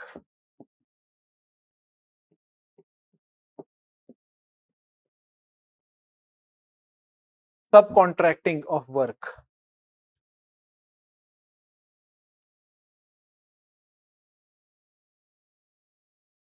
Subcontracting of work in the formal sector brings in informalization in the formal.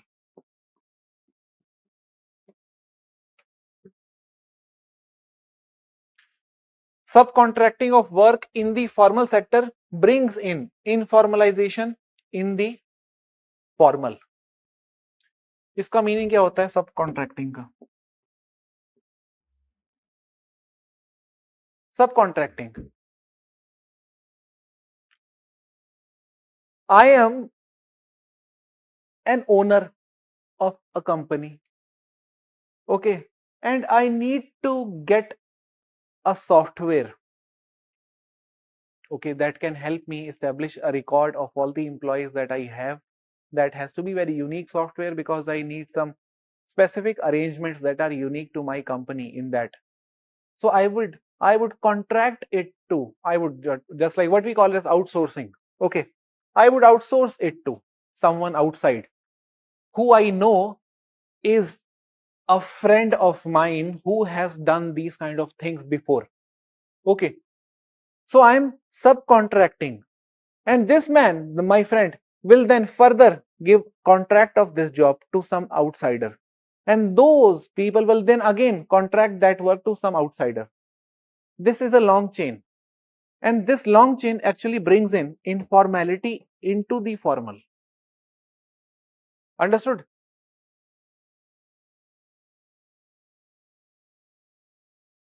Okay, so this was all about informalization of work. Okay, now we'll take a break, 5 minutes break, and then we'll finish the rest of the topics.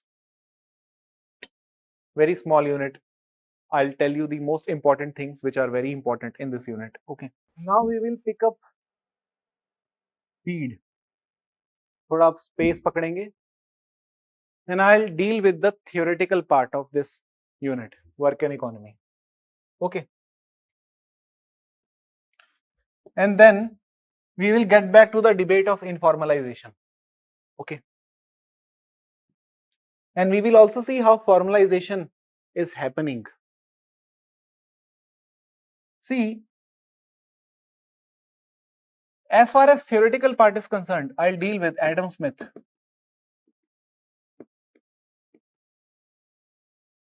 then Frederick Taylor, and then gradually Henry Ford. These are the three people that I'm going to cover in the theoretical part of work and economy. If I look into the writings of Adam Smith, he is that man who talks about division of labor, which can be the source of productivity, right? And how division of labor is a source of productivity? If you start breaking down the work, अच्छा, am I audible to you or not? ठीक है. When you start breaking down the work into multiple tasks, and each task is being now done by that person who is specialized in that task only. Okay, if I have a huge load of work, and if I divide that work into 10 people, 10 people are going to do the minuscule, the minute task that is being allocated to them. What will happen? Ultimately, this is nothing but division of labor, and this will ensure productivity, because what one man was going to do in 1 hour, that now 10 men would be doing within 2 minutes, because I have broken down the work into small tasks. Okay, so Adam Smith is the first person who talked about this thing, and in the operation of breaking the work into small tasks is hidden the idea of informalization. The more you break down the work, the more the setup gets informalized, because the people who are doing that minute task are not safe or secure, are not covered under social security net. They are largely what we say become the self-employed or the freelancers, because they don't have any skill. When you divide a work into 10, imagine those 10 people, they are not skilled people, they are low skilled, because they are skilled only in a specific, they are not aware of the larger picture. They are involved in making one component of the bigger car. Okay, so they are low skilled, which are highly vulnerable to be replaced by machines. Okay, anyhow, so this is what Adam Smith said. Now Taylor came. Taylor is a man who talks about scientific management. The people who have done MBA or BBA must have read this scientific management theory. Scientific management of the work. Suppose I divided the work into 10 people. I want to ensure that those 10 people complete the task within 2 minutes. What would I do? I would start employing people like supervisors who would keep constant watch on these 10 people every time. Or one day, CCTV was invented, so I replaced that supervisor by CCTV. I installed CCTV at the corner of the room, and then this CCTV is monitoring these people, these 10 people. Okay, so this is nothing but scientific management. Basically, you have timed the piecework. Understood or not?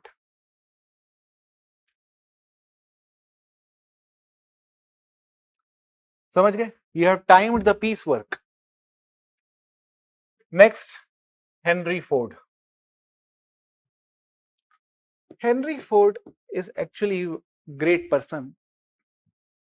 यही वो आदमी जिसके नाम से Ford company जो है America में चली. इसी आदमी की वजह से आज हम कार्स खरीदते हैं और बैठते हैं उसमें, ऐश करते हैं. Henry Ford is the basically man behind the car industry, the automobile industry. He is American, and he was highly inspired by the idea of Taylor and Adam Smith. इसने दोनों को पढ़ा था, एडम स्मिथ को भी इसने पढ़ा था और टेलर को भी इसने पढ़ा था. नोट्स बनाए थे, दोनों को पढ़ के इसने नोट्स बनाए. Ultimately, he realized one thing, that economy can grow not only because of production. If you look into the writings of Taylor and Adam Smith, you will see nothing but production. Both are talking about how to increase productivity. He's talking about surveillance to increase productivity. He's talking about division of labor to increase productivity. But both are limiting themselves to production. And Henry Ford say कि you keep producing and the other party is not consuming. How would you make profit? Therefore, it is not only production, consumption is equally important. Now, the question is, how would you increase consumption? Why? because these people who are employed to perform small tasks, they are getting small wages. If they are getting small wage, 2 rupees per day, how would they become consumer? How would they ever consume those things that are produced by them only? If they do not consume, how would these owners, entrepreneurs, capitalist class would ever make profit? Inherent contradiction that Marx talks about. And therefore, Henry Ford took it upon himself to resolve this inherent contradiction that was exposed by Marx in Capitalism. And Henry Ford says that, the first thing that we should do is to increase the compensation or the salary of the workers. Increase the salary of the workers. And that was the revolutionary idea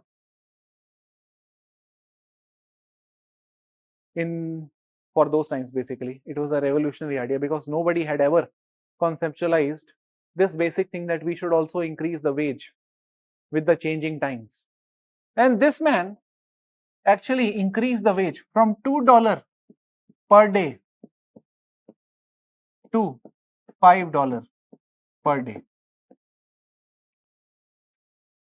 $2 per day to $5 per day. उस time के लिए तो बहुत बड़ी बात थी. And this is a man who not only increased the wage,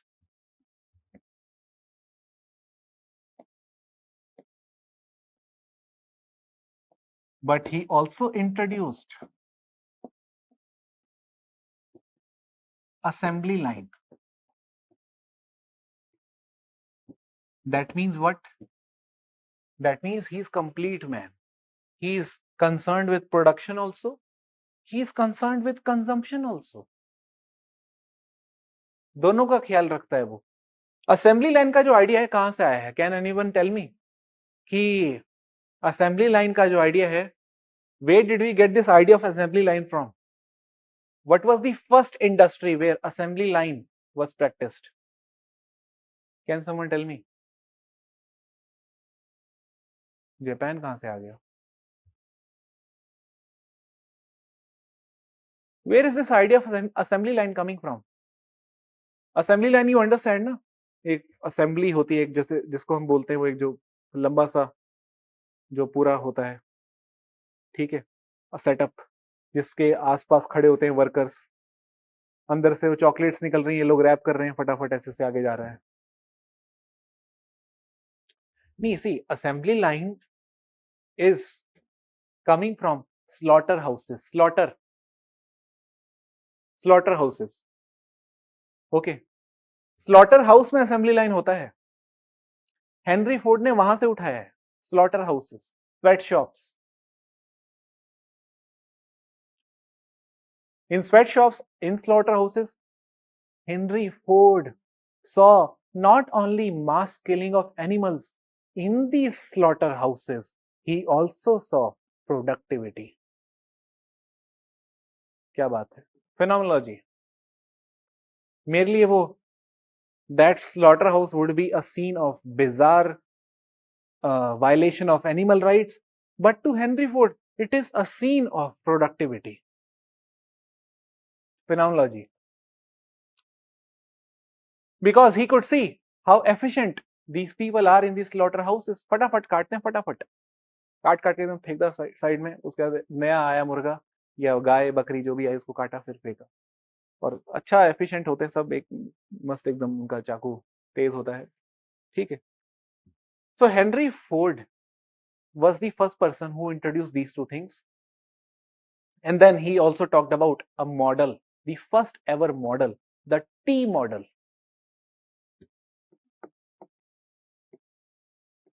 This was the first ever car made by Ford, T model. The name of the car was T model.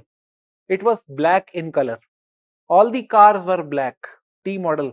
कोई colour नहीं होता था. आज के date में क्या होता है? If you go to shop, car shop, to buy a car, पहले आप कार सोचते हो कौन सी लेनी, उसके बाद आप कलर सोचते हो, 10 दिन कलर पे लगाते हो कौन सा कलर लें. उस टाइम एक ही कलर होता था, black colour.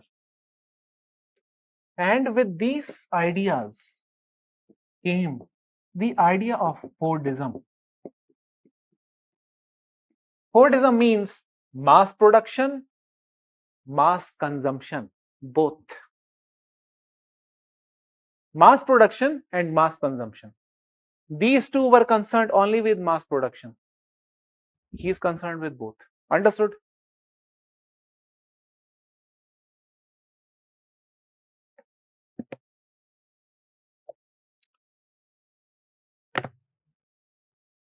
Okay. Now, the question is, are we in the era of Fordism?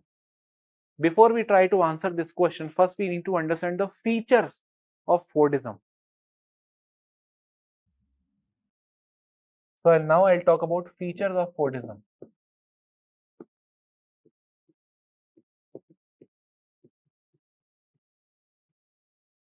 Okay, this is some of the important things that you will write in your answer. Okay, how? I will tell you how you will write in your answers. Okay, first feature you note down, which is very obvious, mass production.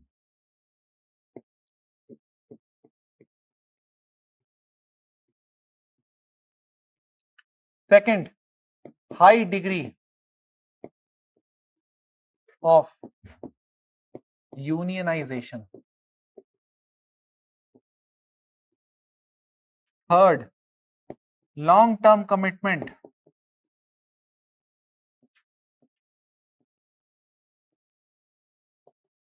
to workers. Fourth, collective bargaining.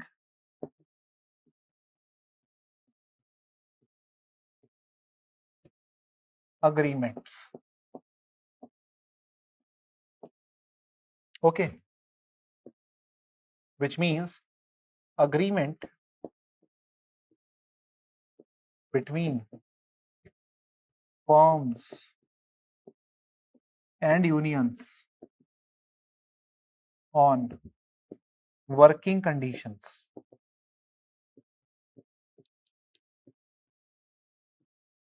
wages, seniority rights,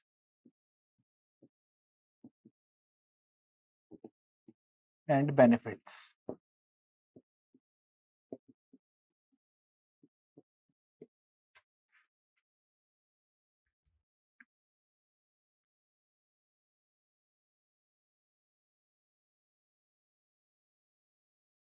These are the features of Fordism.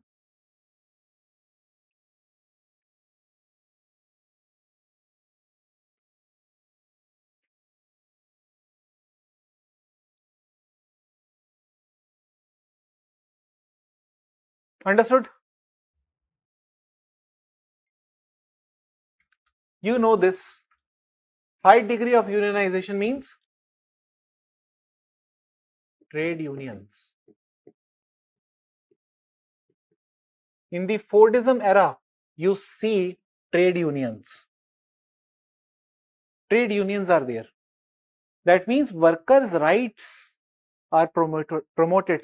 Workers are allowed to form collective mobilization, collective action. They are allowed to form party within the industry. Trade union is a party. And it is through this party that workers bargain with the employer on working conditions, wages, seniority rights, benefits. So why should worker bring revolution if they have trade unions?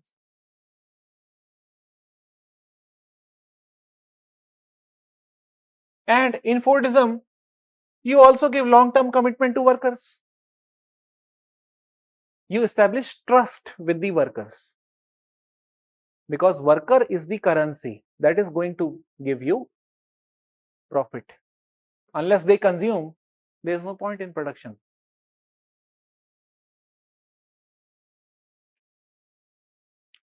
Okay. Now, the question is, what happened to Fordism? Fordism declined. Why it declined? See, I'll give you one example. Today, we are not living in Fordism, Fordist era. We are living in an era that we call as post-Fordist. मैं इसका meaning बताता हूँ. पहले Fordism का मतलब समझते हैं क्या है. डिक्लाइन क्यों किया? हुआ क्या एक दिन in America, Henry Ford was busy making T model cars. One day, car industry in Germany and Japan also proliferated. And the cars that Germany and Japan were producing were cheaper than the cars produced by Henry Ford. Not just cheaper, those cars were also better.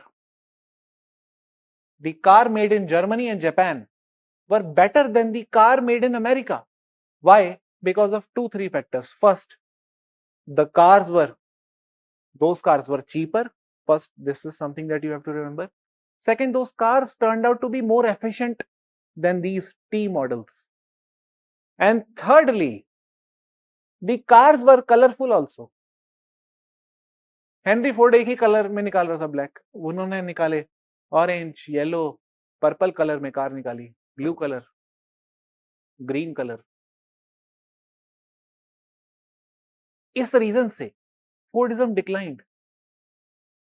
And from there on what happened? Right down. Decline of Fordism.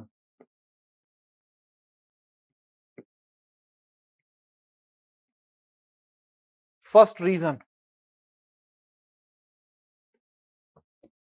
it was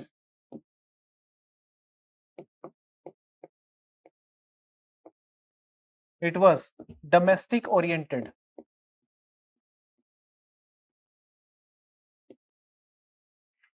And could not serve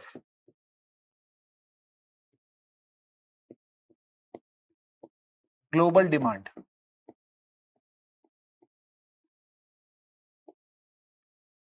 It was domestic oriented, could not serve global demand. You know, people in America may have a taste for Ford, but people in Germany may not necessarily have the same taste for Ford. Even in India, how many Ford cars do you see? Ford is popular in America, not in India. People do not have taste for that car.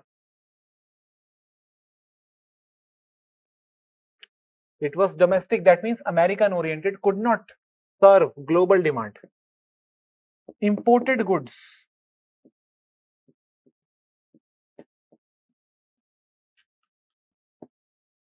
Which means imported cars, or not just imported cars, anything. I'm not just talking about car, I'm talking about everything.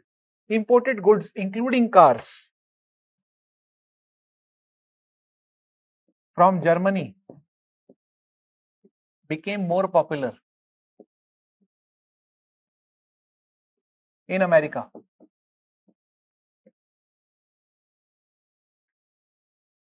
Third reason, it was producing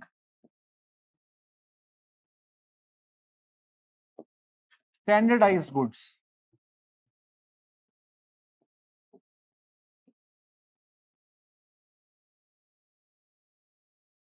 Producing standardized goods. Standardized means same kind of taste, same kind of color, same kind of shape, same design every year. No innovation. Standardized goods.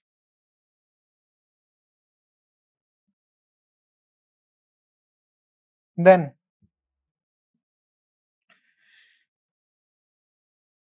could not cater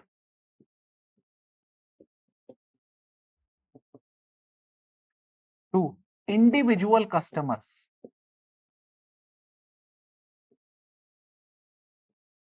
Of course. कैसे करेगा? Could not cater to individual customers. When the goods are standardized, how would it cater to individual needs? देखो मैं आपको एक simple सा बात बताता हूं. There is a company called LG and Sony. These two companies could not be successful in the smartphone industry.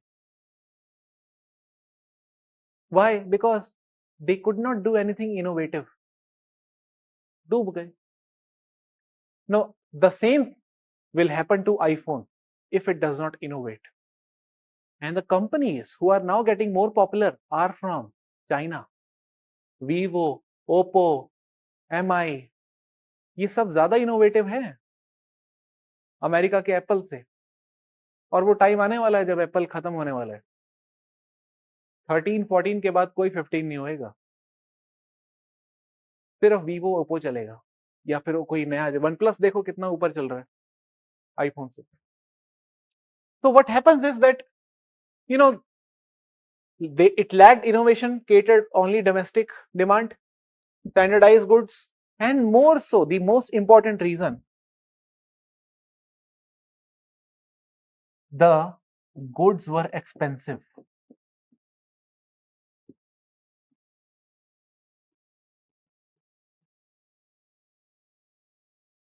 Goods were expensive.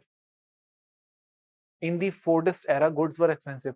Now, tell me, with very logical reasoning, why goods were expensive in comparison to Germany and Japan? Can someone tell me? Why T model car that was standardized, कोई colour नहीं है ज्यादा, वो expensive ज्यादा थी Germany और Japan से, जो कि इनोवेट कर रहे हैं? Can someone tell me the reason? Labour cost. Very nice Vijay, बहुत सही. बिल्कुल, क्योंकि फोर्ड ने ही बोला था हाई वेज दो तभी कंजम्पशन बढ़ेगा. उसी वजह से प्रोडक्शन कॉस्ट भी बढ़ गया. फाइनल कॉस्ट जो एमआरपी वो बढ़ गया because high wages were given to workers initially by Ford. This was the decline of Fordism, and now this decline of Fordism was moving parallelly with the rise of post Fordism. ये खत्म हुआ और दूसरा stage शुरू हुआ post Fordism का. So now what I'll do is do one thing, draw a table. On the left hand side I'll talk about Fordism, on the right side I'll talk about post Fordism.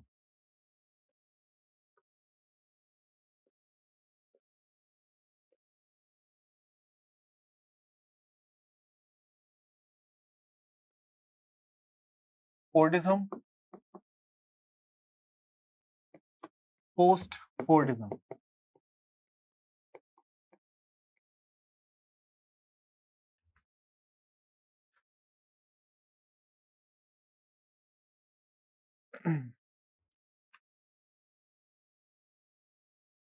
So first point, Fordism was all about uniform production,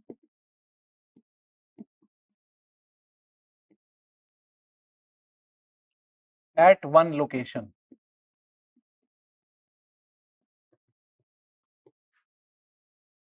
Uniform production at one location. And this was all about flexible production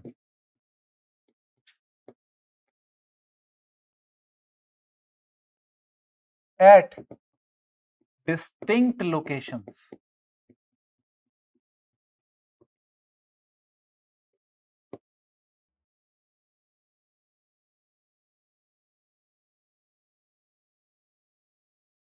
Flexible production at distinct location.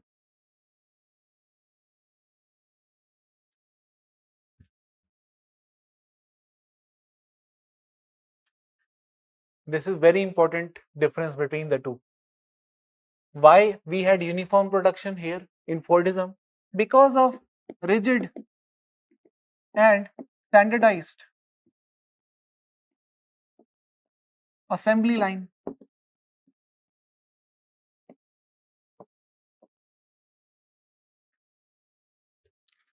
Assembly line को आपने एक बार set कर दिया, उसको आसान काम नहीं है, उसको बार बार आप चेंज करो उसकी सेटिंग्स को कि अब वो वनीला की जगह स्ट्रॉबेरी आइसक्रीम निकाले. उस टाइम ये प्रॉब्लम होती थी. वनीला है तो वनीला ही निकलेगी, अब स्ट्रॉबेरी के लिए अलग मशीन निकालनी पड़ेगी, असेंबली लाइन नई खड़ी करनी पड़ेगी. इतनी टेक्नोलॉजी उस टाइम डेवलप नहीं हुई थी कि एक ही असेंबली लाइन से वनीला 1 सेकंड में निकल रही, दूसरी सेकंड में स्ट्रॉबेरी और तीसरे में चॉकलेट. जैसे आज हम देखते हैं, फॉर ग्रांटेड लेते हैं, ये ऐसा कभी होता नहीं था. पहले एक ही शॉट में सब वनीला, फिर स्ट्रॉबेरी के लिए 1 साल या फिर कभी अगले दिन, कल का वेट करो, कल उसको वापस से रिपेयर करेंगे, उसको ठीक करेंगे, फ्लेवर डालेंगे नया, ठीक है। This was what was happening. और यहाँ क्या था, यहाँ फ्लेक्सिबल प्रोडक्शन है। क्यों है? क्योंकि यहाँ rigid assembly line, standardise assembly line नहीं है, यहां पर है computer aided design and computer aided mass customisation.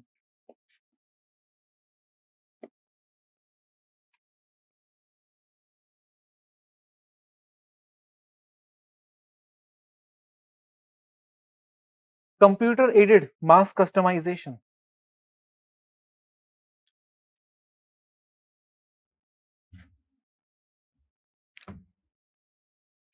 मैं आपको एक एग्जांपल देता हूं। You know this company Dell, क्या है?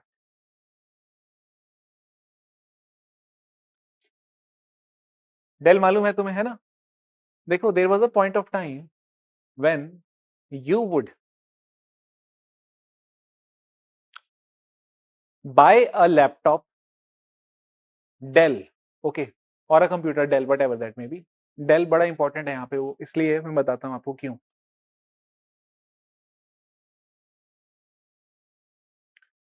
पहले आप डेल का कंप्यूटर खरीदते थे,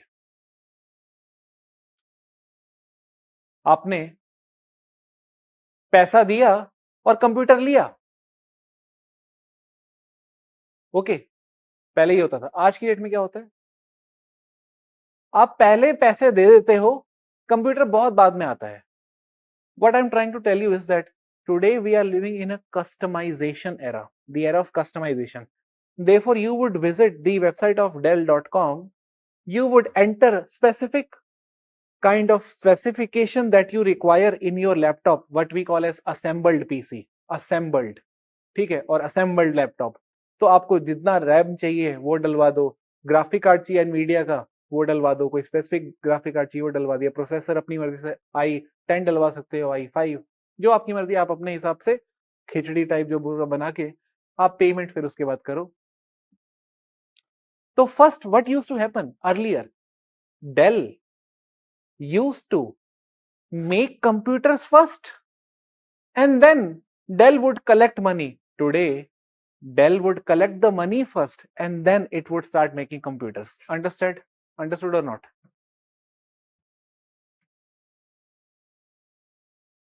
समझ गए? तो पहले आप पैसा दे देते, उसके बाद वो बनाते हैं। पहले, उससे पहले क्या होता था, वो पहले ही बना हुआ है, आप पैसा दे और निकल गए। ये है post Fordism era. This is what we call as post Fordism. Post Fordism करता क्या है, आपको जितनी भी, जैसे आज की डेट में क्या होता है, you can even have a T shirt जिसपे लिखा होगा आपका ही नाम, आई लव आदर्श, अपनी टी शर्ट पे खुद ही लिखवा लिया, आई लव किशोर, ठीक है, ऐसे कुछ, मतलब समझो, basically I love Goa, Goa चले गए तो आई लव गोवा लिख लिया, ठीक है। ये कस्टमाइजेशन का जमाना है। इंडिविजुअल नीड्स जो फुलफिल ज्यादा करेगा, कस्टमाइज जो ज्यादा होगा, वो सक्सेसफुल है। यही रीजन है कि ओप्पो और वीवो ज्यादा चल रहे हैं। एप्पल चल रहा है, ठीक है, एप्पल इनोवेट नहीं कर पा रहा है, बट उसके साथ वही होएगा जो फोर्ड के साथ हुआ था, ये भी बात पक्की है, ठीक है। So this is one difference. Second difference, ये जो है Fordism, in the Fordism era you focus on economies of scale.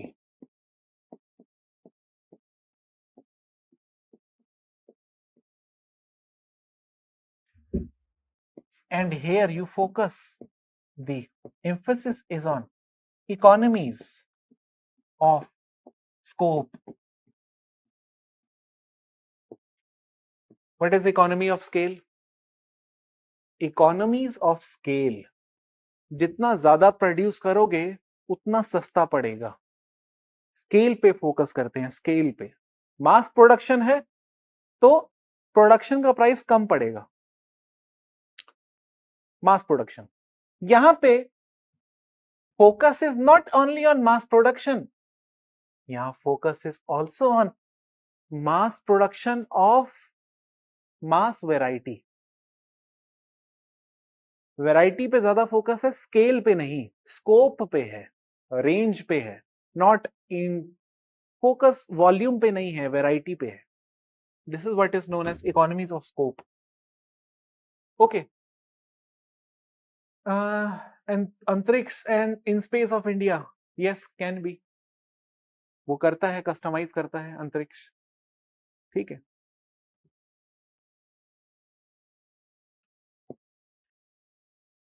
अंतरिक्ष नहीं करता, इन स्पेस करता है. बट इनका तो वो है ना, ये तो सिर्फ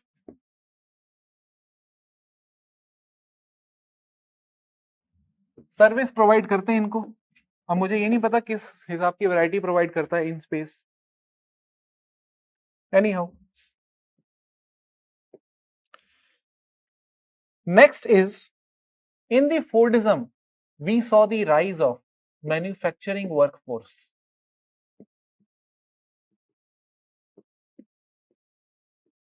But here in post-Fordist era you see the rise of service and white collar workers.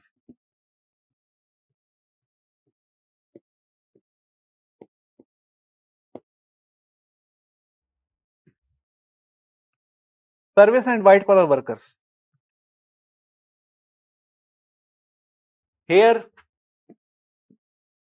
we had mass production of homogeneous goods.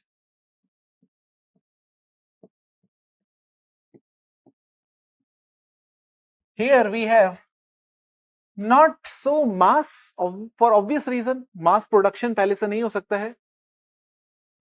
यार एक बार बताओ, सीधी सी बात है, आई लव निशात नाम की टी शर्ट पहले से ही पड़ी हुई है क्या? मास प्रोडक्शन क्यों वो रखेंगे आई लव निशात नाम की टी शर्ट है पहले से, जब तक मैं नहीं बोलूंगा. मास प्रोडक्शन तो नहीं होगा यहाँ पे. यहाँ पे क्या होएगा? स्मॉल बैचेस,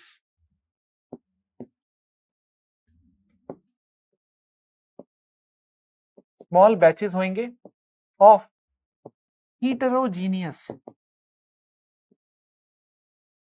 एंटिटीज, क्योंकि फोकस है इकोनॉमी ऑफ स्कोप पे, फोकस है स्कोप पे. हीटेरोजीनियस entities.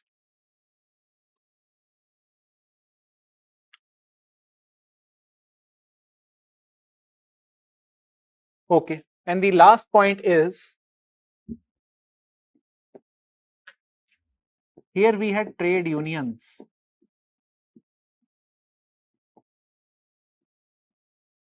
that were bureaucratized. Bureaucratized trade unions. Why I am saying bureaucratized trade union? Within trade union you see bureaucracy, because trade union also has hierarchy. There is one leader who has assistants within the workers. There is a chain of command within the worker. In the form of trade union there is one leader and then chain of command. Leader passes on the information to, and those workers are members of. And remember one more thing, not all the workers of a company are members of trade union. Trade union may be there, trade union secures the interest of workers, but all workers are not necessarily member of trade union. Few workers are. As a member of trade union, you may also have to pay certain subscription fee so that trade union can assume bargaining power, also can also strengthen itself, can build up a strong association in front of the employer so as to have a strong bargaining power before them. Okay, तो ये चीज है. ठीक है. So I think these are enough. One more thing you can note down. अच्छा हाँ, यहाँ पे here in the post-Fordist era, you do not see trade unions. आज की डेट में आपको पता है ट्रेड यूनियन का कॉन्सेप्ट डिक्लाइन होते जा रहा है. The concept of collective bargaining is declining. Why? Because of individualism. I remember when we conducted research on Uber drivers, we found out many interviews that we conducted. That was the time when Uber was in strike mode against government.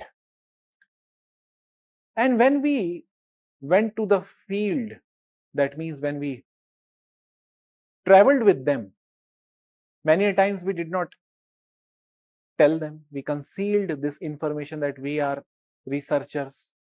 Many a times we had to travel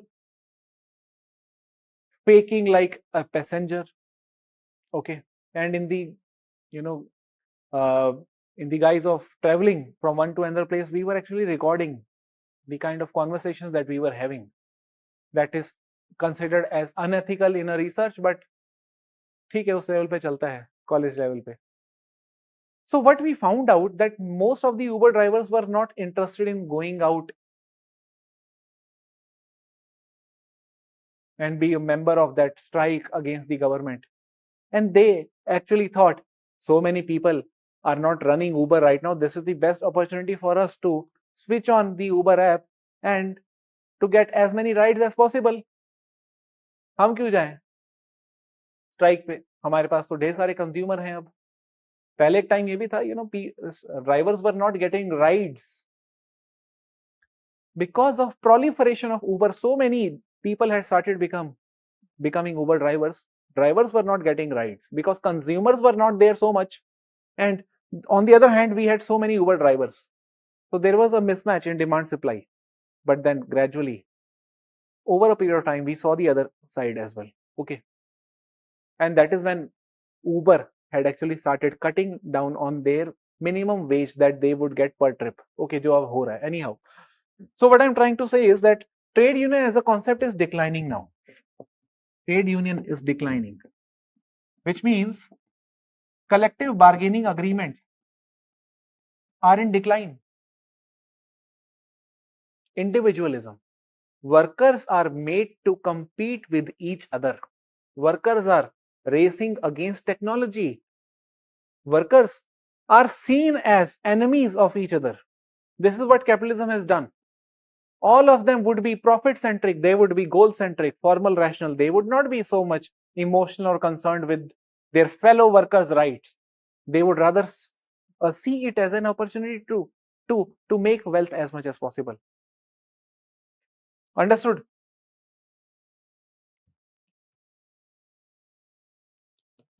ठीक है. Okay. So this was all about, and the last point that I was going to talk about was this was Fordism was largely confined to domestic demand, as I have already explained to you. And this is something that actually catered to the global demand. Catered to the global demand. And this was largely limited to domestic demand.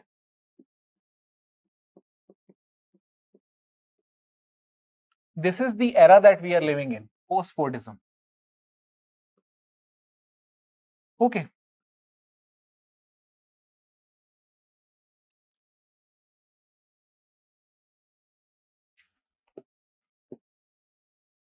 So now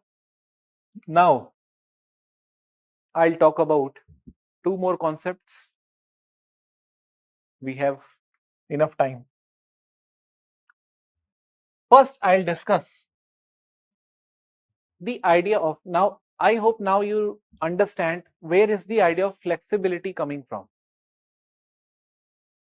Flexibility is actually coming from post-Fordism. Service sector idea is coming from post-Fordism. Catering to individual needs, customized needs, is coming from post-Fordism. Post-Fordism. Now, I'll talk about a concept called as feminization of workforce, and then I'll explain how these things are linked with each other. Feminization of workforce.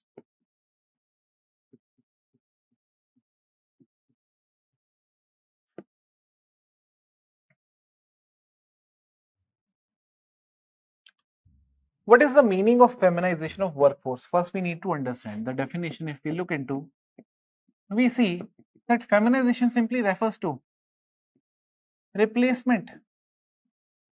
Now, it has multiple meanings, so I'll talk about all those meanings first. First meaning could be replacement of male workforce by female. This can also be a definition of feminization of workforce. Second definition, increased presence of women in the workforce.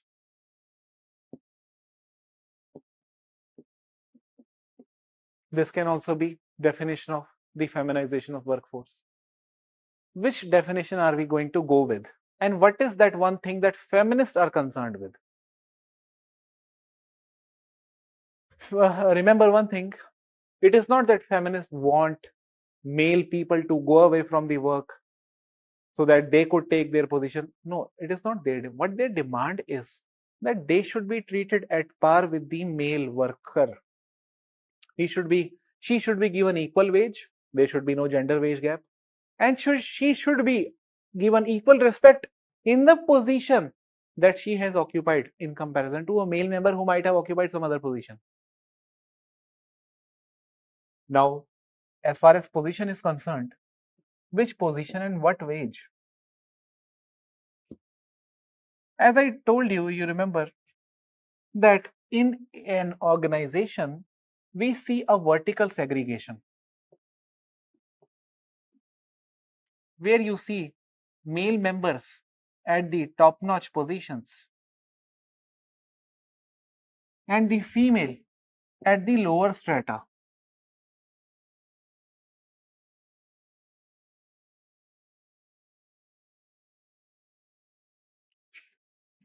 Now, if I ask you one very basic question, suppose there is no female here.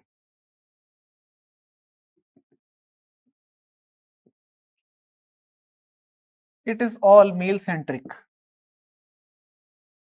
job, completely male-centric.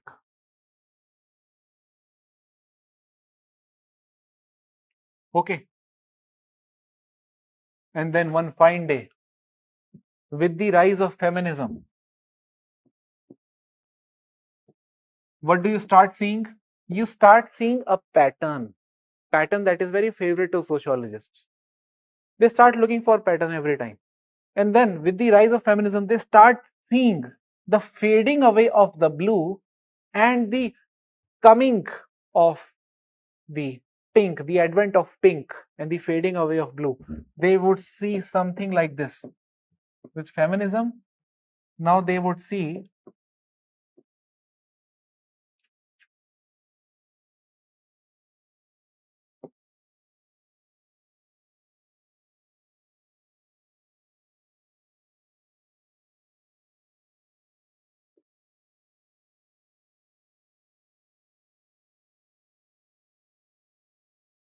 what is happening.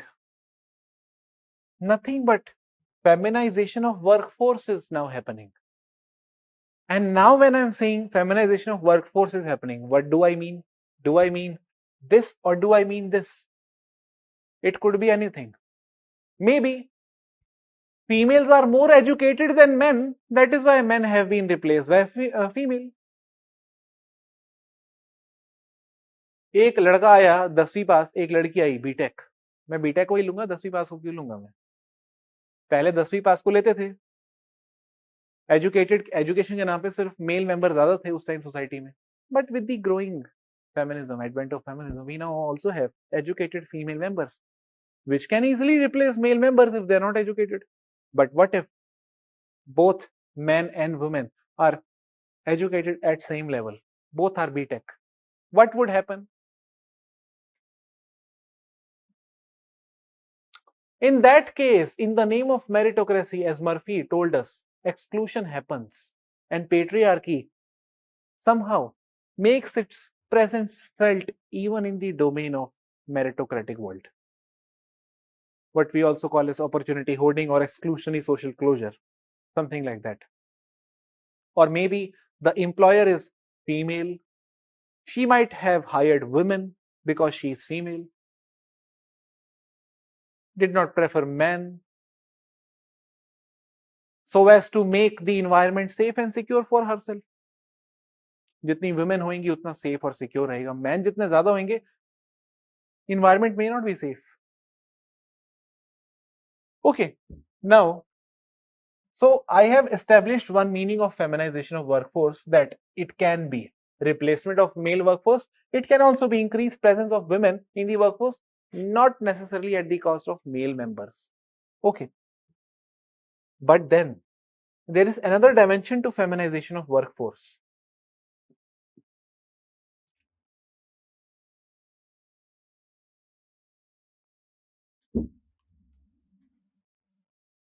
Which is like this.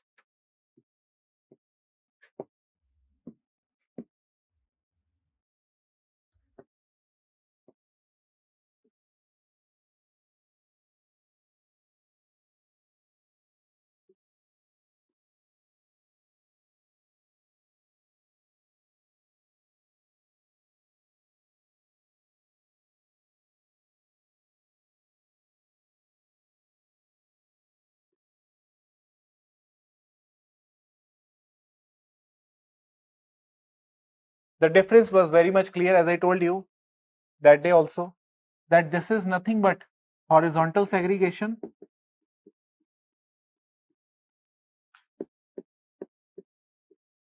which I told you, sexualization of labor market, and this is nothing but vertical segregation.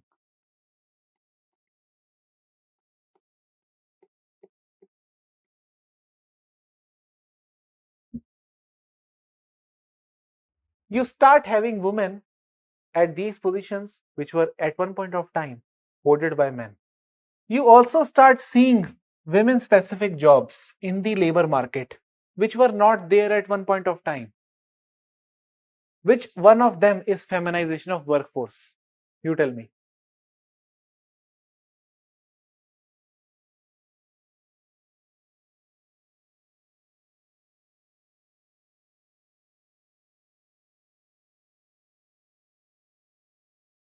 क्या हो गया?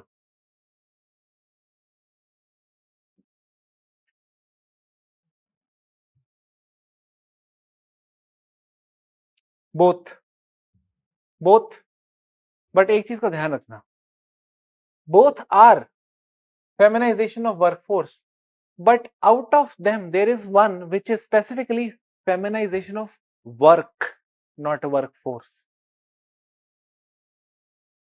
There is a difference between feminization of work and feminization of workforce. ये जो है, this is feminization of work.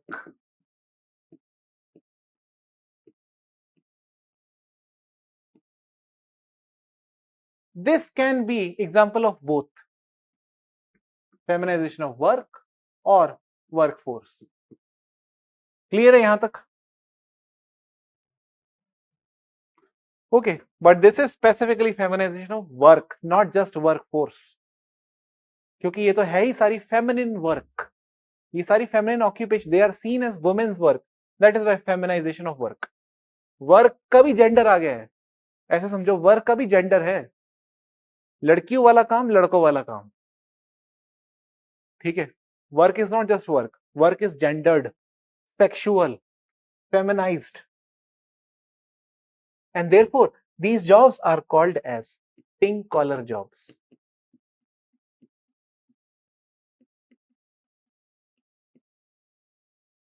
Pink collar. Blue collar, you know, manual workers. White collar, you know, service sector. There may be some people who are white and pink collar, both. The women specific jobs in the service sector are pink and white, both. Okay. Basically light colour, जो light होता है ना colour, pink और white बड़े light से colour है, वो women का बना दिया. ब्लू एकदम मैस्कुलिन होता है. Man in blue, team blue.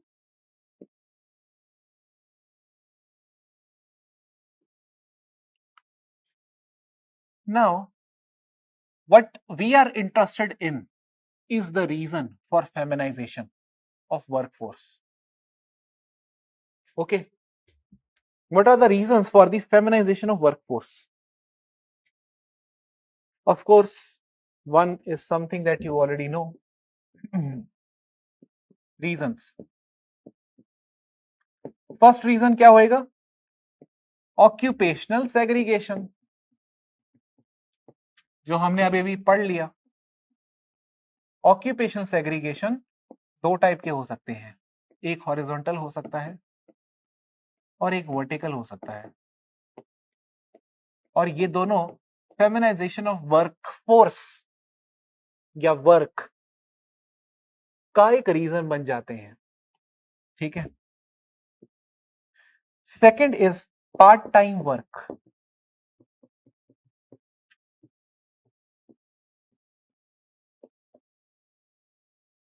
Part-time work. How can part-time work be a reason for feminization of workforce?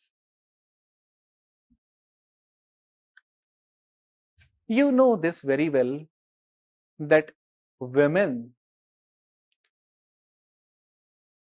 is not just a woman.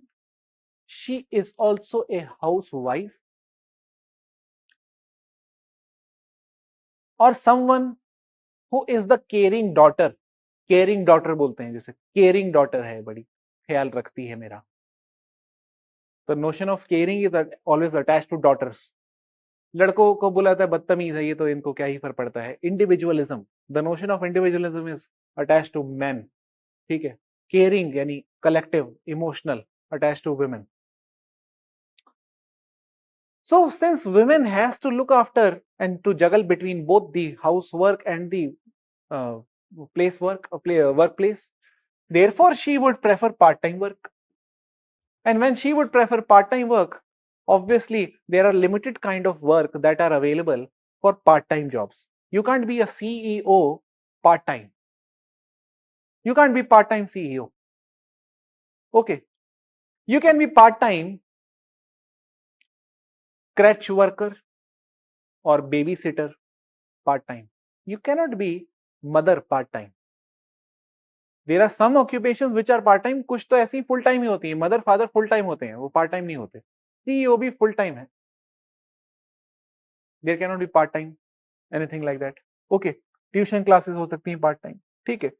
तो वो प्रेफर करती हैं घर पे ही कोचिंग, घर पे ही generally they would home based tuition, जिसे कहते हैं home based tuition. Home based tuition में आप देखोगे ज्यादातर लड़कियां होंगी, लड़के नहीं. ठीक है. होम बेस्ड ट्यूशन में आप लड़कियां देखोगे. क्यों? ताकि घर का काम भी हो जाएगा, साथ साथ खाना भी बना लूंगी, तब तक इतनी देर में होमवर्क दे दूंगी, वो काम करते रहेंगे पीछे से अपना. दोनों काम जगल हो जाएंगे, मैनेज कर लेंगे दोनों में. ठीक है. This is what part-time work is. So what you have to remember, one line is very important, that flexibility is often favored by women trying to balance work and family obligations.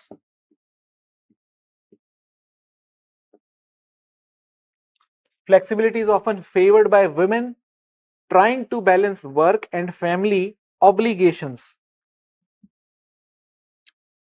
And since they have to go back to family after the workplace and have to again work in the family,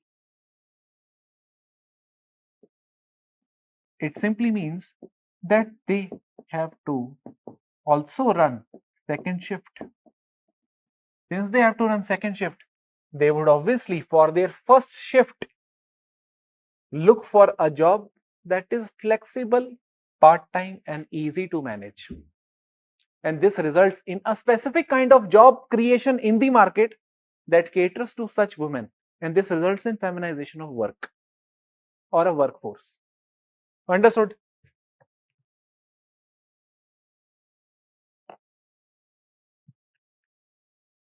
ठीक है. Okay. And the third thing which is important is wage gap.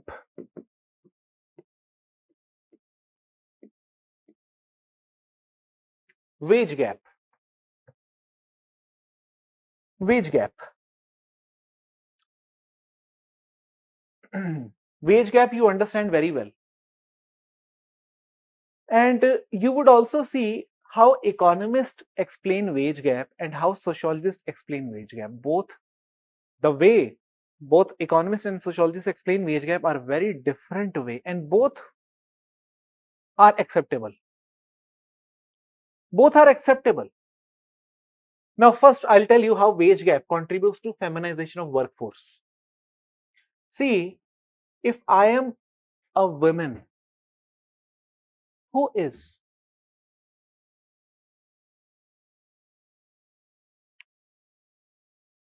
working in a company, in a part-time job, specific kind of occupation which has allowed me to do part-time work, obviously I would get low wage. That is for sure. Part-time workers obviously would get low wage in comparison to the full-time workers. But within full-time worker, there is another hierarchy. In full-time worker, again, you see a difference, wage differential gap you see. Full-time male member and full-time female member, you would see both getting different payment for the same work. I know, like for example, in Level Up IAS, we had a female HR पहले शुरुआत में female HR थी. The payment that was given to her and the payment that is now given to the male HR is very different. The reason I'm not saying is gender. I'm not saying gender. But the credentials that male have and the women did not have are gendered. Those credentials are actually gendered. The education that male could have, that could not have, that women could not have. These are the notions that are highly gendered.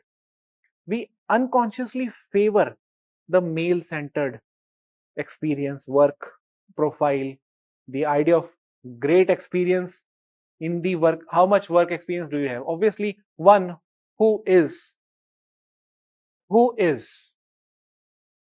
female may not have long work experiences only because of these family obligations, maternity, and menstrual, all those biological things as well.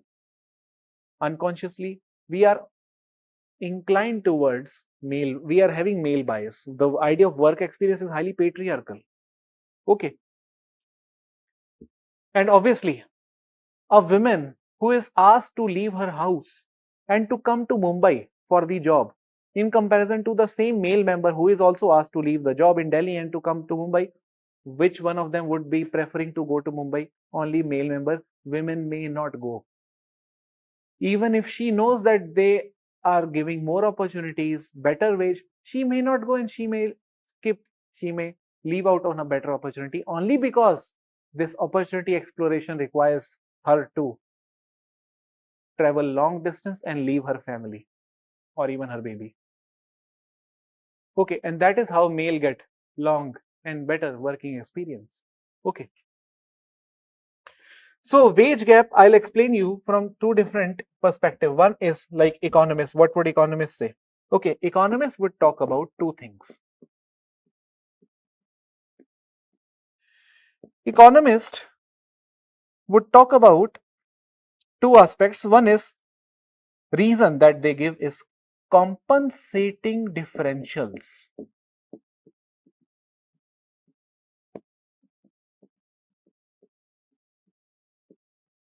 Compensating differentials. Yeah, this is one reason given by economists for wage gap. Why we have gendered wage gap? Because of compensating differential. This is one reason. What is this? I'll explain. Second reason that they talk about is crowding effect.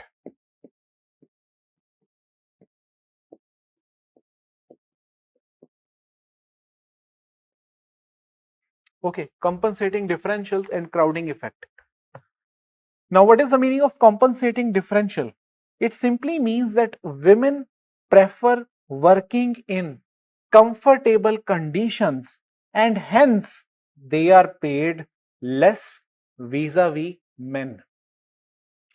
This is what is compensating differential is, since women themselves prefer working in comfortable condition, comfortable timing, comfortable space, comfortable hours, whatever that may be. That is why they are given low wage. So when economists are explaining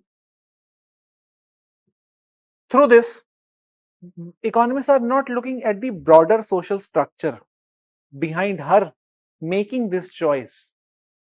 Understanding or not? They are simply treating individual as as a free agent who has a choice, and since she only looked out for whatever she is comfortable with, they did not look out, they did not have sociological imagination how behind this seemingly personal choice or trouble, what is the larger public issue that is there. They did not look into that. Okay. Secondly, what is the explanation that economists would say? They would also talk about crowding effect. Crowding effect क्या होता है? It simply means that they are paid less because these positions are limited in number. Since there are some positions which are, the positions which are very high in number. If you, like for example, clerical positions, high in number, hundreds and 200s हैं, high number of clerks हैं, तुमको क्या हम 1 लाख रुपए देंगे भाई? There is a position called as CEO और manager, limited positions, उसमें अगर होगे तो आपको पेमेंट ज्यादा मिलेगा. It is completely you know demand supply game. Since there is lot of supply of clerks, clerical jobs, so obviously they cannot have a lot of demand for this, for the high demand for the wage in this position. And most of the women are, according to economists, most of the women are found in the positions that are high in numbers. High in numbers. The positions which are supreme, not high, very low in number, high in status, in those positions you do not find women. And that is why they talk about crowding effect. The large number of positions crowd out those positions which are prestigious and are occupied by male. Okay. On the other hand, what is the kind of explanation sociologists give is very different. Sociologists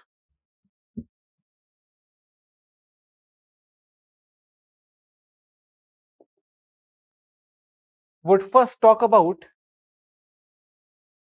devaluation,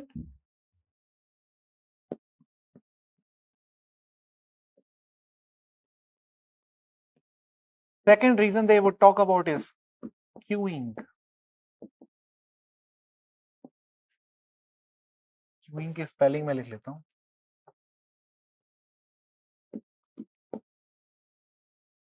EUING. Devaluation. Sociologists would say that the reason why they are paid low is because those jobs are seen as highly low status jobs. They are seen as low status jobs. It is not that they are high in number and it is demand supply. They are seen as low status job, and that is why they are paid low. This is what they would say, devaluation. We devalue certain jobs. We devalue certain jobs because they are occupied by women. They are women's only job or mainly women centric jobs. And then we have queuing effect. What is queuing? Write down, ये queuing important है. The better paying jobs are hoarded by men, and therefore women. The better paying jobs are hoarded by men, and therefore women have to stand in queue. Women have to stand in queue only to find work in poorly rewarded occupations.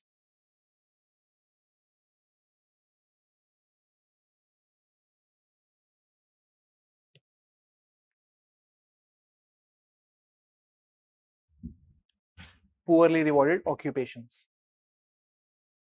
Okay, so ultimately what I wanted to explain was that wage gap results in feminization of work because the occupations which are low paid are highly occupied by women. The occupations which are high paid are occupied by men. That is queuing effect. This is the reason for feminization of workforce, because those jobs are seen as women only jobs. Some jobs are there which are women only, and since they are women only, they are having low status and therefore low payment.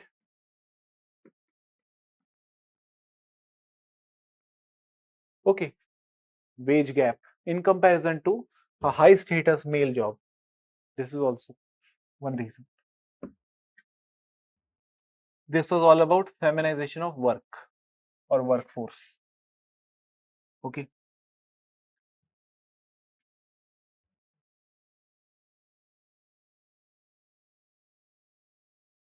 Now, in feminization of workforce comes very important concept called as the labor force participation rate. Okay. Labor force participation rate.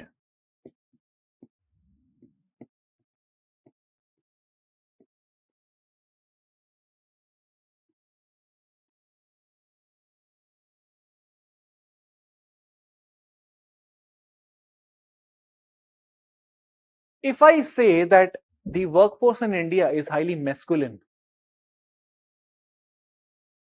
or the number of male members exceed female members in the workforce, or we do not have women in the work, what Amartya Sen calls as missing women.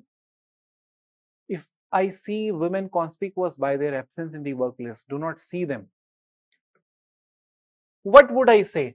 That labor force participation rate of women is low or high? Low, right? Labor force participation rate of women is low. And this is unfortunate that in India, the labor force participation rate of women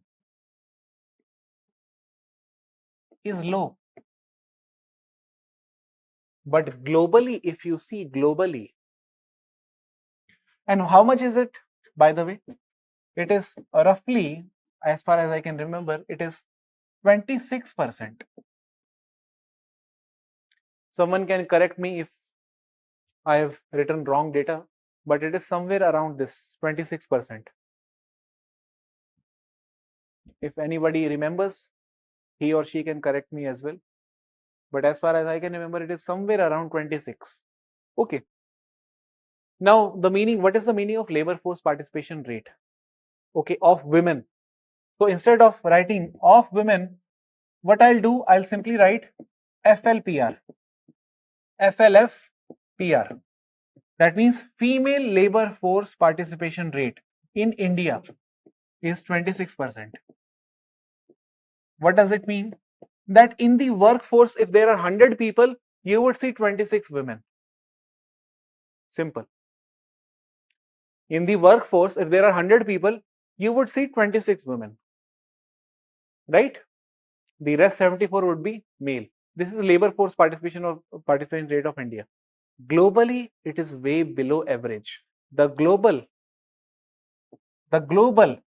female labor force participation rate, the global one, G for global, is 45%.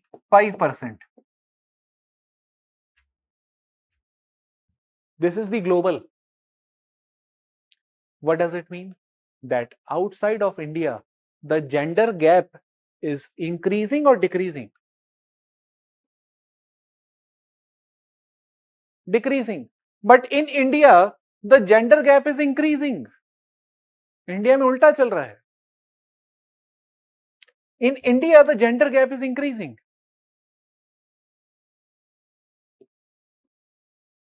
Why?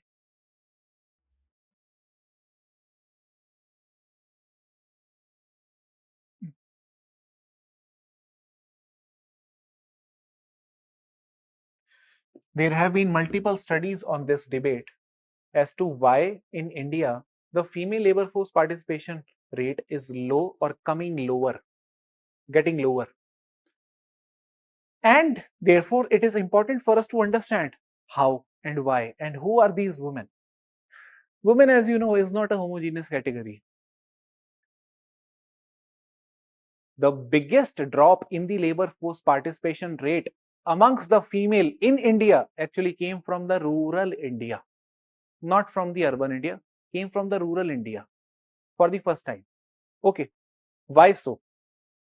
So I will write that although I know that female labor force participation rate in India has declined, getting lower, lower, lower, had come to 26% only, but this is actually because of rural.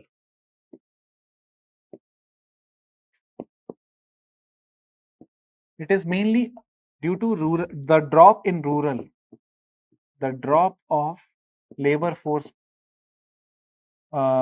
female labor force in rural. That has actually contributed to the such a big slide in the overall female labor force. Because when you talk about labor force is not only urban. Labor force is there even in rural sector. You have labor force. And what are the women in the rural labor force are called as or are seen as? They are largely engaged in agriculture. Largely agriculture. And the drop in rural female labor force participation reflects drop of the women even in the agriculture sector. That means they are not taking up agriculture occupation now. That is why you have a drop. But the question is why they are not taking up agriculture occupations? Because women are getting education. And now it has become their choice to not opt for agricultural occupations. They are actually completing higher education, even in the rural sector. And they are preferring non-farm occupation because they are getting exposure to the modern values with the help of education. They are actually trying to relocate themselves to the non-farm or the non-agricultural setup. Okay, this is what is happening. कितना है? 16% है India में मुकेश, तो 26 काट दूं ना मैं? ठीक है, यानी और भी कम है ये 16 है. ठीक है, बाकी कर लेना एक बार फिर से क्रॉस चेक. 16% है जैसा उसने बोला. Okay, now what I was going to tell you, yes, the question is why decline of labor force? Why? Now I'll tell you the reasons why labor force is declining among women.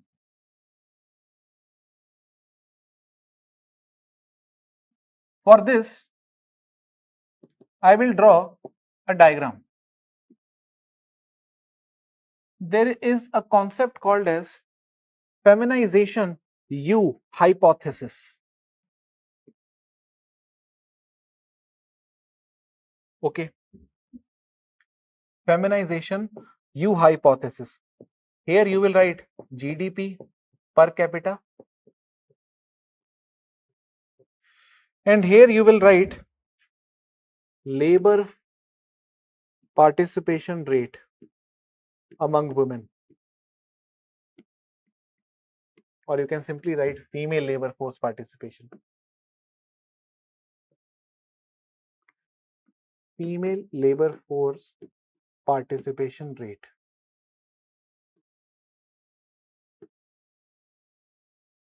This is U curve, also called as feminization U.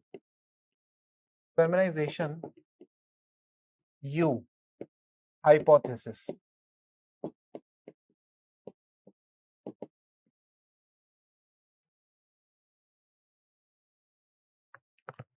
Feminization 23 है. हाँ मेरे को लगे 23 कर लो, उसको 23 कर लो, उसी के आसपास ही था, मेरे को लग रहा था 26 के आसपास ही होगा, बट फिर मुकेश ने काफी कॉन्फिडेंस में बोला।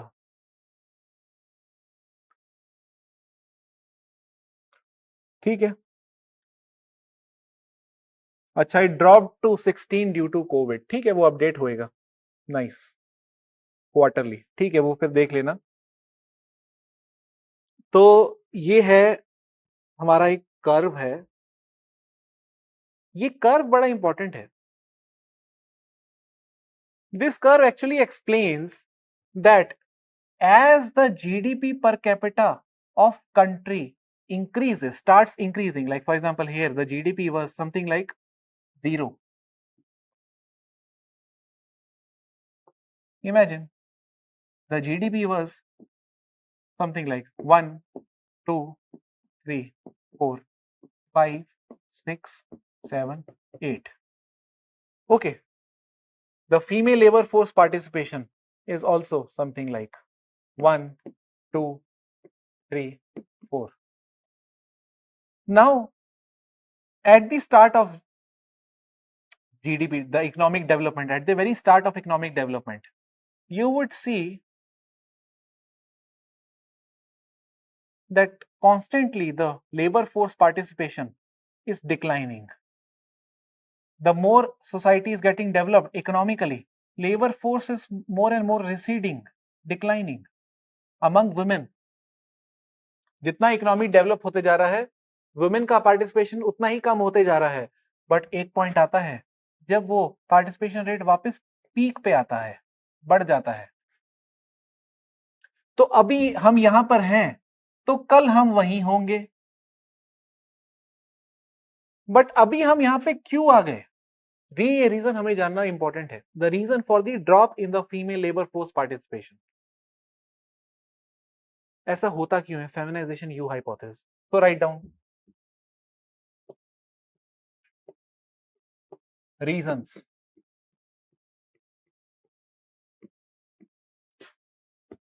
For low female labour force participation.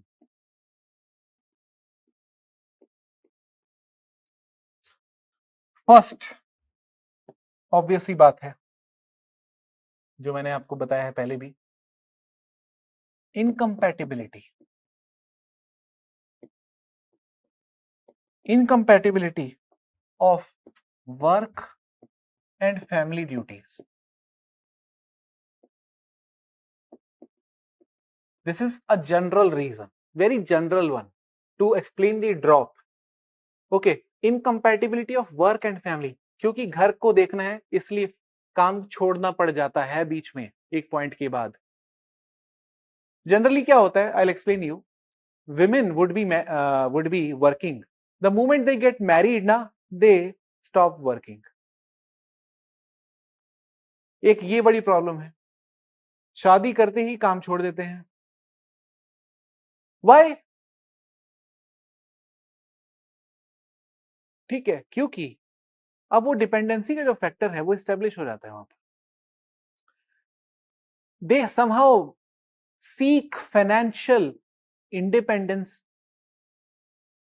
and they somehow also see marriage as relief from the burden that is work.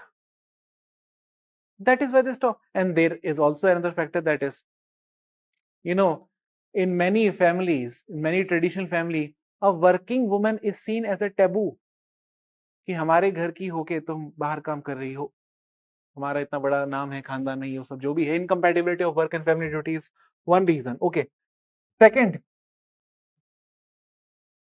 scarcity of suitable job opportunities.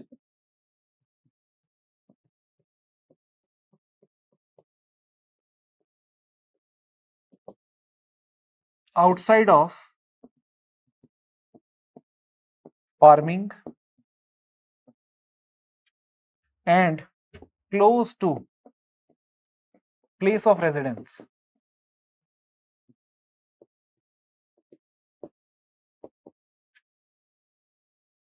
Scarcity of suitable job opportunities outside of farming and close to place of residence. एक तो farming के beyond उनको job मिलती नहीं, अगर मिलती भी है तो घर के पास नहीं मिलती, घर से बहुत दूर होती है, घर नहीं छोड़ सकते वो. Incompatibility of work and family duties. ठीक है. अच्छा, अब ये सबसे बड़ी प्रॉब्लम क्या है? You would see that there is a scheme, government scheme like Narega, and Narega has given women reservation. It includes compulsory participation of women. I mean, there is a sanction on the participation of women, okay, that they can, I think 33% reservation for women is there in Narega, right? So, and this actually is encouraging women to be at par with men in the work that is seen as physical manual work, okay.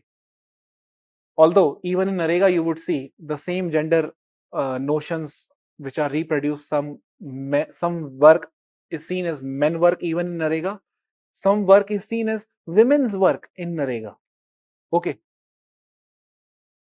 But then you would also see that with the help of Narega, women have started earning income from the non-farm sector, and this income is being used to either educate themselves or to educate their daughters or to fulfill their certain aspirations which they were not able to fulfill owing to their dependence on the male member who was the working one at one point of time. So with the increasing participation of women in the Narega, now they are able to earn money and they can do whatever they want to do with this money. And most of the women who used Narega to get money, they used it purposefully to get themselves education. And now since they have become educated, attained minimum level of education, they have actually started looking down at these farm sector occupations, and they have become aspirational. Okay, so what we will write here, that with Narega,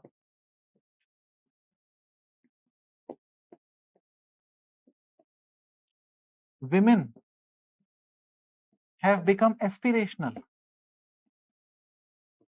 I am talking about rural sector, mainly rural. Women have become aspirational. Aspirational मतलब क्या होता है? Aspiration का मतलब है that woman is no longer just housewife. Woman has now become an individual. यानी individualism का एक लेवल शुरू हो गया है रूरल सेक्टर में भी. This is one of the reason why they do not want to be working in the farm, the traditional sector. They want to rather fulfill their modern aspirations, which they have gathered or developed only because of the modern education, which they have attained because of the wealth they have attained due to Narega. And this is how Narega has the capability to explain the social mobility amongst women. Understood?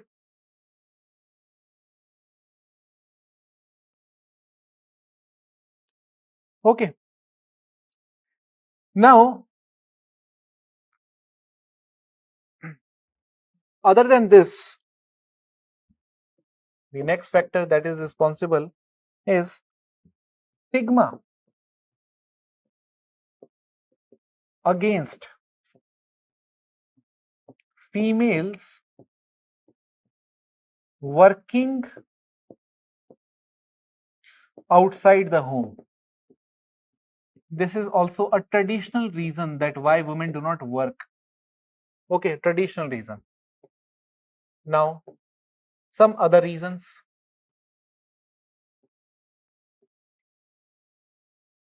Sexual violence.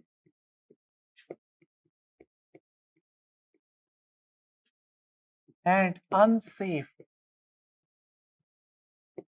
environment for women in the workplace. How would you expect them to work outside when there is no enough safeguards for the women's safety at the workplace, which is pointed out by which scholar? Basically, I am referring to which patriarchy? Public patriarchy is one of the reasons. Yes, public patriarchy is the reason for the low participation. Okay, and so far I have treated women only as women. I did not talk about intersectional approach, जो actually में sociological है. I mean ये सब भी है, but that is actually the more sophisticated and nuanced way of looking at women as a social group. Okay, that we need to look into Muslim women, Hindu women, rural and urban women, Dalit women and upper caste women. All these are different women. Okay,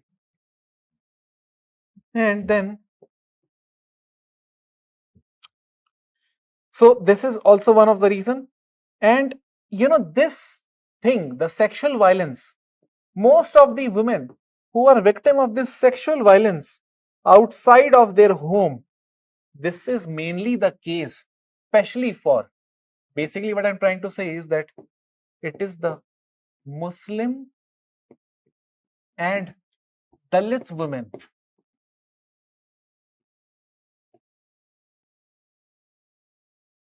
who are the victim of public patriarchy. Muslim and Dalit women. Okay. Muslim and Dalit women, they are largely the victim of public patriarchy. And also there are some other factors like lack of formal jobs,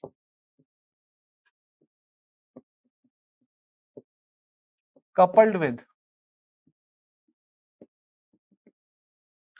lack of availability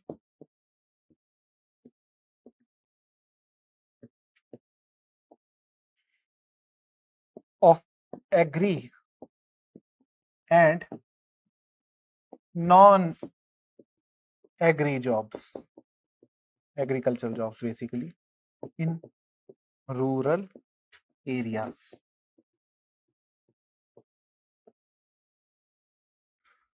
The lack of formal jobs coupled with lack of availability of agri and non-agricultural jobs in rural areas appear to be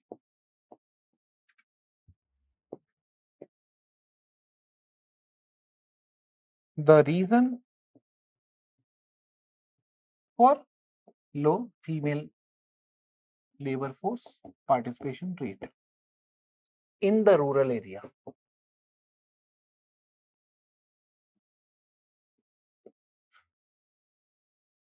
Okay. And other than these reasons, one of the important reason is obviously maternity. Maternity. What happens is that many women who join the workforce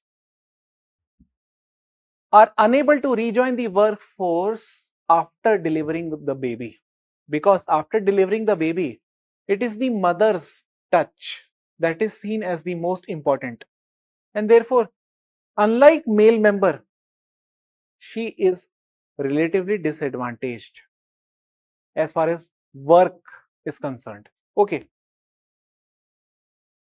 And now there was a point of time when our Indian state used to give maternity leave. And when Indian state used to give maternity leave, now state was seen as highly patriarchal, because if state is giving maternity leave, सुनने में बड़ा अच्छा लगता है कि हाँ चलो अच्छी बात है मैटरनिटी लीव मिल रही, बट इससे पता चलता है कि स्टेट के लिए बच्चे संभालने का काम सिर्फ लड़कियों का ही होता है. And this is how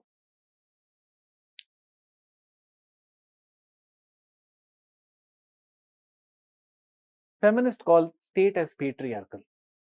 And now today we have the concept of paternal leave as well. Paternal leave.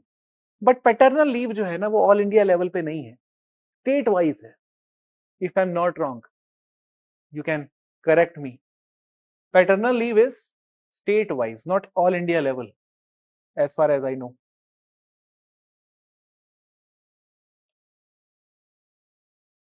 और शॉर्ट भी है, यस शॉर्ट भी है डेफिनेटली, ठीक है, maternity. Now these were some of the important reasons for the low, and also remember one more thing, education, increased level of education.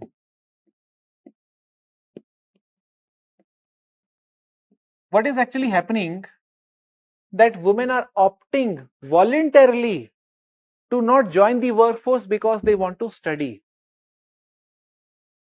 Suppose करो, देखो मैं आपको एक सिंपल सा फैक्ट बताता हूं, अगर आप पढ़ना चाहते हो और ज्यादा आगे पढ़ना चाहते हो, ठीक है, और इसलिए आप जॉब नहीं करना चाहते हो अभी, और फिर आपको कोई आपका डेटा कंट्री का उठाए और कोई बोले लो लेबर फोर्स पार्टिसिपेशन रेट है, वो कितना एब्सर्ड होएगा, because this data is not really taking into consideration the voice of actors.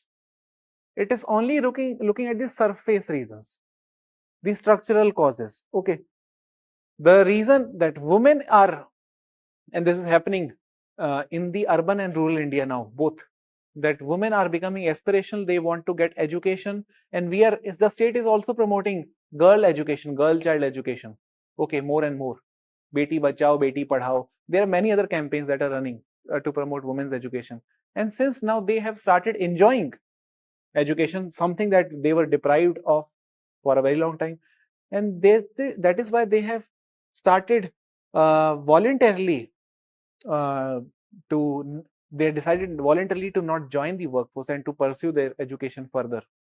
Okay, and this actually comes out as somehow as low female labor force participation rate, which obviously is something that do not make sense.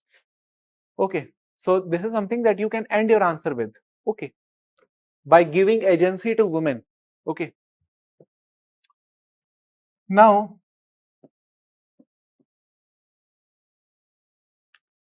when those women who are getting educated would gradually start taking up jobs, the labor force curve that was declining would automatically start increasing.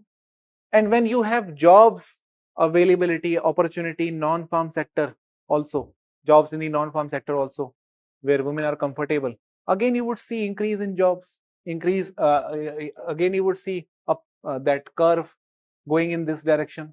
Okay, with the increased labor force participation rate among women. And also there is one more reason for the lower labor force participation rate among women, that is technology. You know, when technology is introduced, I had also shared one article in my Telegram group where I talked about how technology is also gendered. Technology is gendered. There I talked about gendered technology. If anybody has seen it, it's okay. Yes, femtech. Okay, you can go through that article. I have shared this on the group as well. This is called as femtech. Okay, how technology is gendered. You know, some utensils are made, some technologies are made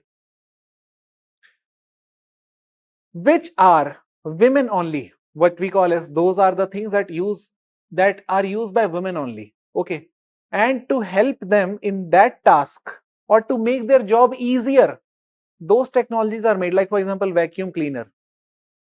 Okay, so like imagine that if women is wiping the floor or sweeping the floor, now she has vacuum cleaner, she would find it very easier now to do it. Okay, but this technology is actually reproducing women's job only. Okay, in the sense, although it is making the job easier for women, but it is also gendered that way. It is made for women. Although men can use it, but it is the woman who is going to use it at the end of the day.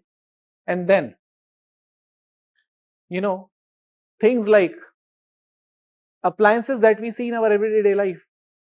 You know, the smartphone. If you look into smartphone, it is something that generally is perceived as a technology that is more suitable for male, a technology that is more suitable for male and boy child, not for girl child or female. So when you look at the world like this is a conception that femtech is there, that gender technology. The reason for the lower female labor force participation rate in rural sector is the introduction of technology. You know, when heavy machinery comes into the agriculture, we know that heavy machinery is going to be used by male members. Women would not be comfortable, and women for a very long time were confined to the low skill jobs in agriculture,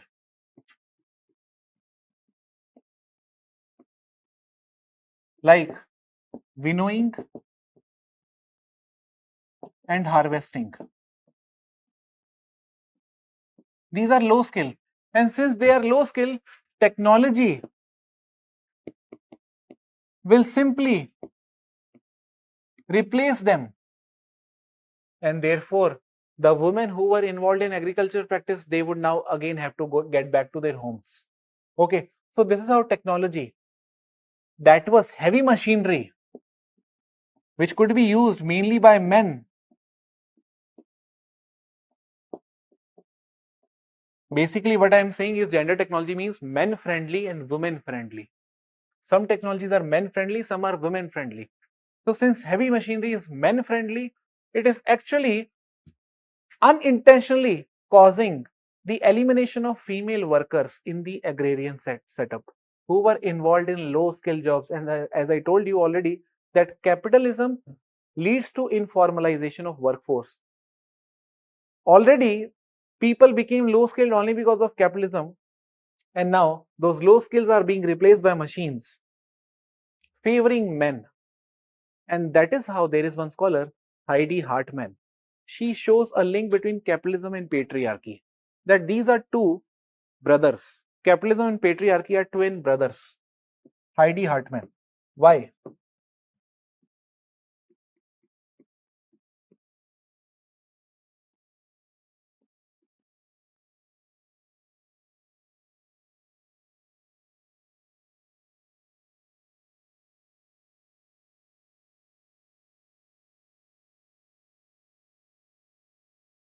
Are twins. Capitalism और patriarchy twins हैं. क्यों? क्योंकि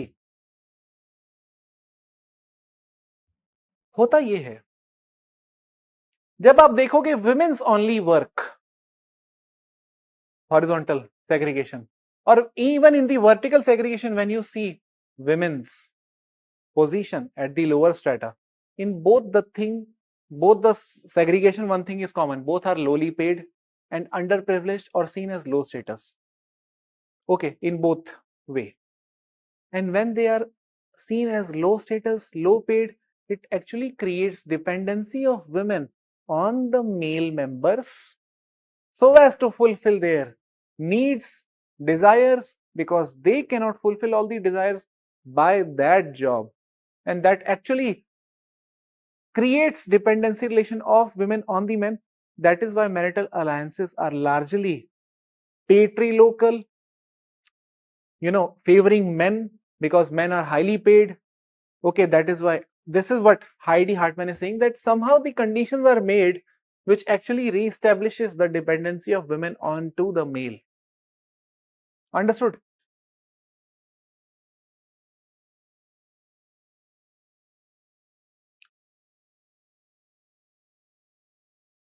ठीक है? So this was this. Okay.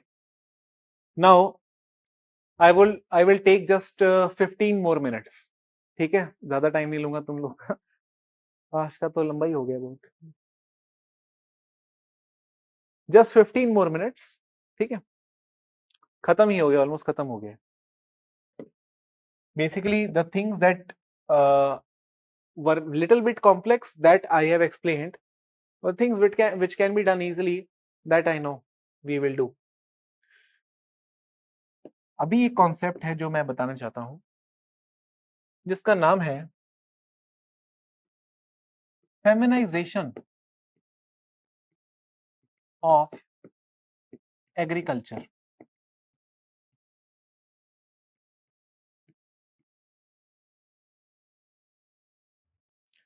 Feminization of agriculture. Okay, what is feminization of agriculture? This is the last concept that I'm dealing with. So, feminization of agriculture. What does it mean? When we read this term for the first time, somehow it gives us an impression that women's participation in agriculture is increasing. But is it exactly what is implied by feminization of agriculture? May be or may not be. People have used this term to connote two different meanings. I'll explain. Feminization of agriculture, when we look at this word, somehow it gives us an impression that women's participation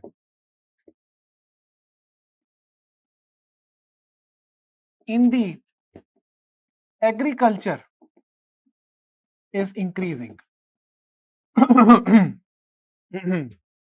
Is this something that we should celebrate or something that we should not celebrate? Because on the one hand, it is also going to contribute to the increased labor force participation, so we should be happy.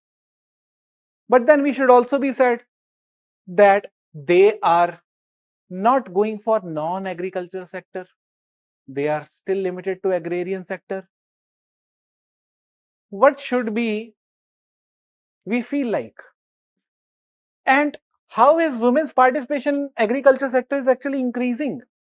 Is it increasing because of their choice that they really want to work in the agriculture sector, or is it happening unintentionally because of the distress situation in agriculture?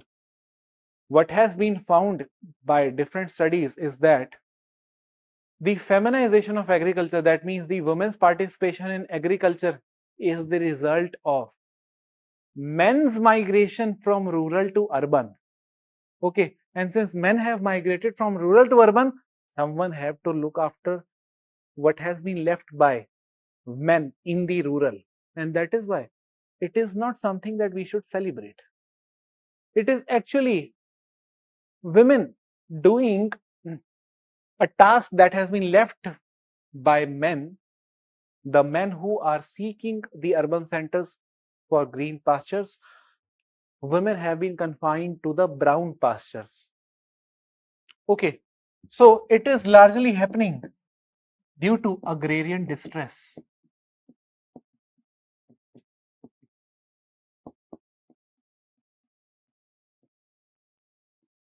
Agrarian distress का मतलब क्या होता है? अगर मैं एक जमींदार हूं या मालिक हूं जमीन का, या फिर एक एग्रीकल्चर लेबरर ही हूं, और मेरे लैंड से प्रोडक्टिविटी नहीं आ रही है, मॉनसून फेल हो गया, लैंड की प्रोडक्टिविटी नहीं निकली इतनी अच्छी, या फिर मेरे को उतना अच्छा रेम्यूनरेटिव प्राइस नहीं मिल रहा है क्योंकि एमएसपी पे अब लफड़ा शुरू हो गया एक, तो मुझे लग रहा है कि अब एग्रीकल्चर उतना रेम्यूनरेटिव बचा नहीं है, तो छोड़ दूंगा मैं इसको एग्रीकल्चर को, इतना मैं करोड़पति नहीं बन पाऊंगा एग्रीकल्चर से। तो मैंने सोचा चलो मैं शहर चलता हूँ। अब शहर जा रहा हूं तो कोई तो देखेगा पीछे से उस लैंड को, तो मेरा शहर जाना is not simply the result of me having increased aspiration. It is actually the result of distress caused in agriculture. So it is mainly the push factor. It is the push factor, not just the pull. It is largely the push factor that has actually pushed me to go to urban center, because the rural is not giving me enough rewards now because of the agrarian distress. So agrarian distress is a push factor, and who is pushed and who is pushing himself? It is the men who push themselves from rural to urban, and they push themselves because of the distress in agriculture. Distress simply means low productivity of the land. And since men have gone to the urban centers,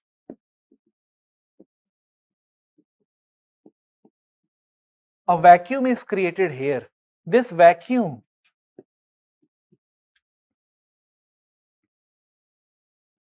is filled by women,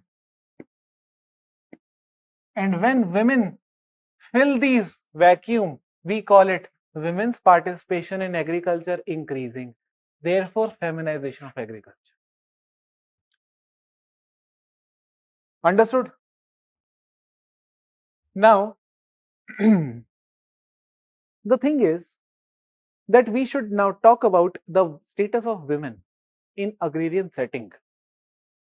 चलो मान लेते हैं कि वो agriculture में है, अपनी मर्जी से हैं, वो खुश हैं. Let us not portray them as victim of patriarchy. हमेशा ये करना अच्छी बात नहीं होती. मान लेते हो अपनी मर्जी से खुश हैं वो, but then you can also see the kind of things that they are doing is something that is perceived as low skilled, in the sense they would be involved in winnowing, sowing, harvesting, okay, which is not so remunerative.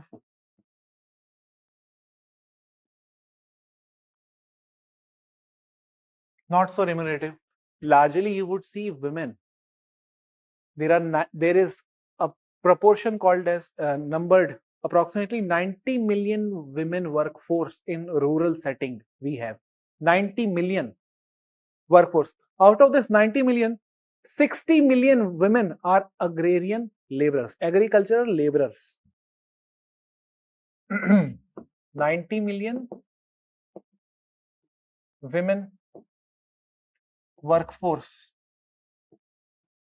in agriculture. Out of this 90, 60 million are agricultural laborers. What is the meaning of agricultural laborers? Agricultural laborers are those who work on someone else's land. If I am agricultural laborer, that means I am working on someone's land, someone else's land, to meet my livelihood, sustain myself. Okay, that means I do not have my own land. And if you see that women participation is increasing in agriculture,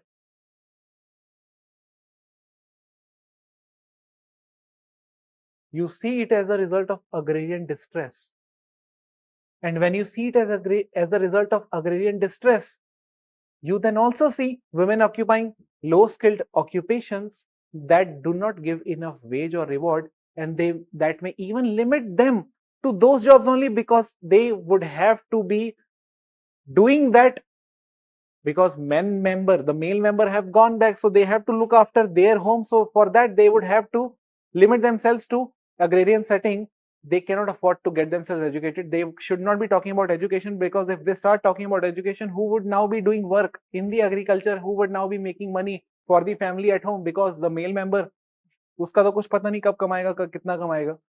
हमेशा western union या फिर money transfer तो नहीं चलता रहेगा, इसको पीछे से कुछ करना पड़ेगा. ये जब तक एग्रीकल्चर में रहेगी, ये पढ़ नहीं पाएगी, लिख नहीं पाएगी, आगे का कुछ सोच नहीं पाएगी. फैमिली ऑब्लिगेशन की वजह से एग्रीकल्चर में रह गई है. और क्योंकि लो स्किल जॉब है, और लो स्किल है तो यानी पैसा भी कम है, इसका मतलब कि क्या होएगा, अल्टीमेटली हम ये देखेंगे कि आखिर में इन सब का नतीजा क्या निकलता है कि पावर्टी तो है एग्रीकल्चर में, बट वो पावर्टी भी फेमिनाइज हो गई. Feminization of poverty,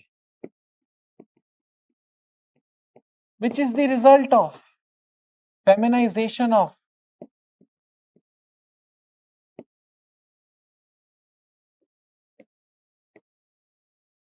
agrarian distress.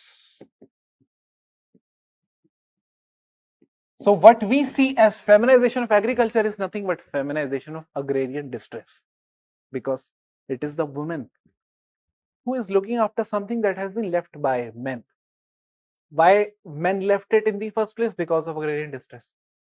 Feminization of agrarian distress, and therefore feminization of poverty.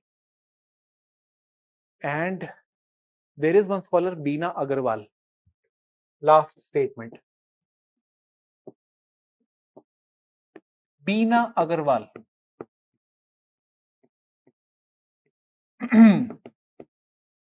She has also written one article just 3 days back. I will share that article also with you.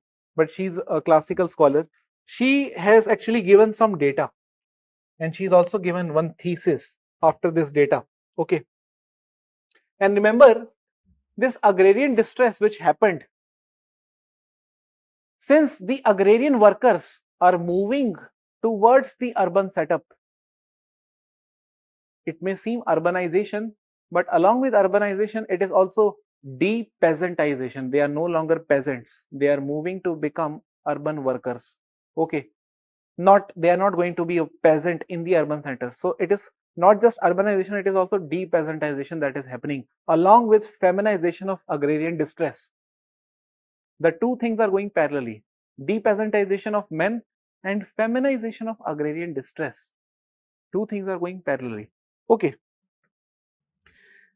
The last thing that I was going to talk about was what Beena Agarwal has said. See, she says that 56.4% of rural households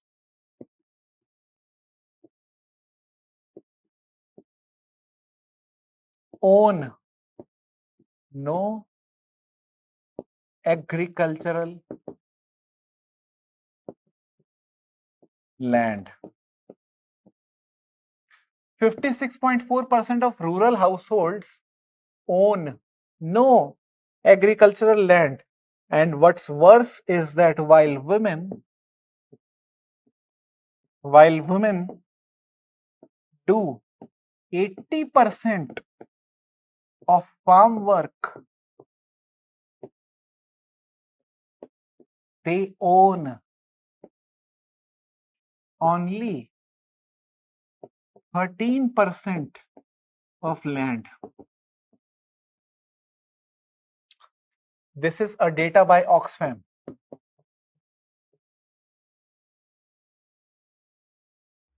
This is the first observation that she noted. Second, what she noted is that more women work in farms, but farmer association and market is controlled by men.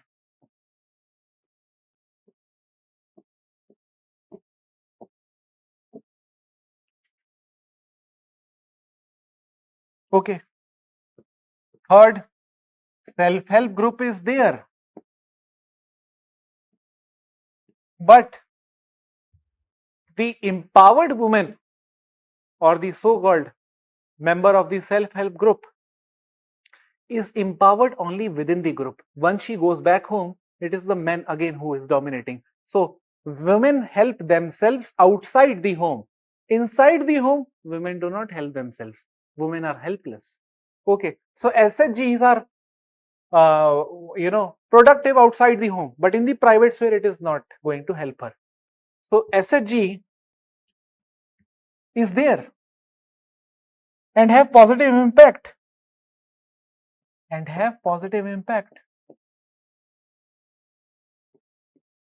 But only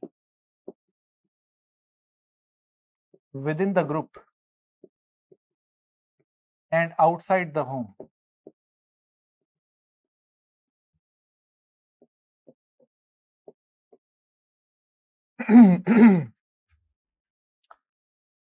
And in the home, the decision making power is not that of woman, but that of the elderly man. Okay, or the grandfather in the absence of that working member who has gone to urban pastures. Okay, green pastures. So ultimately, when Beena Agarwal says that when I look into these three things, I am afraid to call agriculture as feminized. Rather, I would call, Beena Agarwal says, instead of talking about feminization of agriculture, which in itself is not so, which is not something that is to be celebrated. Instead of that term, Beena Agarwal says that I would rather prefer talking in terms of defeminization of agriculture. Why? For these three reasons. These reasons. Women are the workers. They are not the owners of the land. 13% land, they are owners. 80% of the work they do, but they own only 13%. Largely, ownership of land is in the hands of men. And that too in the hands of dominant caste men. Okay. These problems are not with the upper caste women. Upper caste women, you do not find upper caste women in the agriculture setting. It is the lower caste women who are found in the agriculture setting, working on behalf of men who has gone to the urban centers. Okay. This is defeminization of agriculture. So this was all about this unit. And if you have any doubt, you can ask me. Okay. These are some of the important things that I've covered. There is one thing which is very basic, social organization of work in capitalism. That is very easy. मैं आपको notes दे दूंगा, आप सीधा पढ़ लेना, उसमें कुछ है नहीं ऑनेस्टली. ठीक है, एक दो चीजें और बच गई हैं, मैं आपको नोट्स के थ्रू ही दे दूंगा और कोशिश करूंगा जल्द से जल्द मैं आपको दूं. Yes, Ria. Read last sentence. A self-help group is there and रुको, मैं भी नहीं पढ़ पा रहा हूँ, ये क्या लिखा है मैंने. हाँ, सेल्फ हेल्प ग्रुप, रुको इसको मैं ऐसे लिख देता हूँ. Self help group is there but it's impact is visible. Impact is visible only within the group and not outside the home. Sorry, and not inside the home. सब उल्टा लिखा हुआ है. यही होता है जब 4 घंटे पढ़ाएगा आदमी, तो और क्या होएगा. And not inside the home.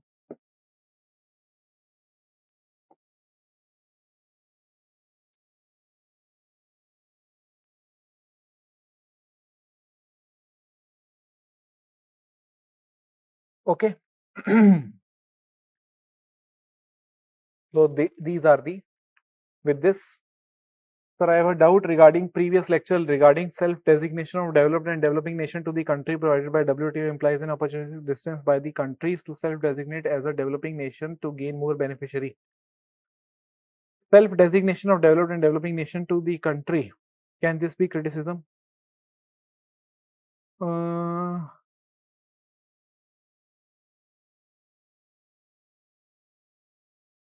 A criticism of what?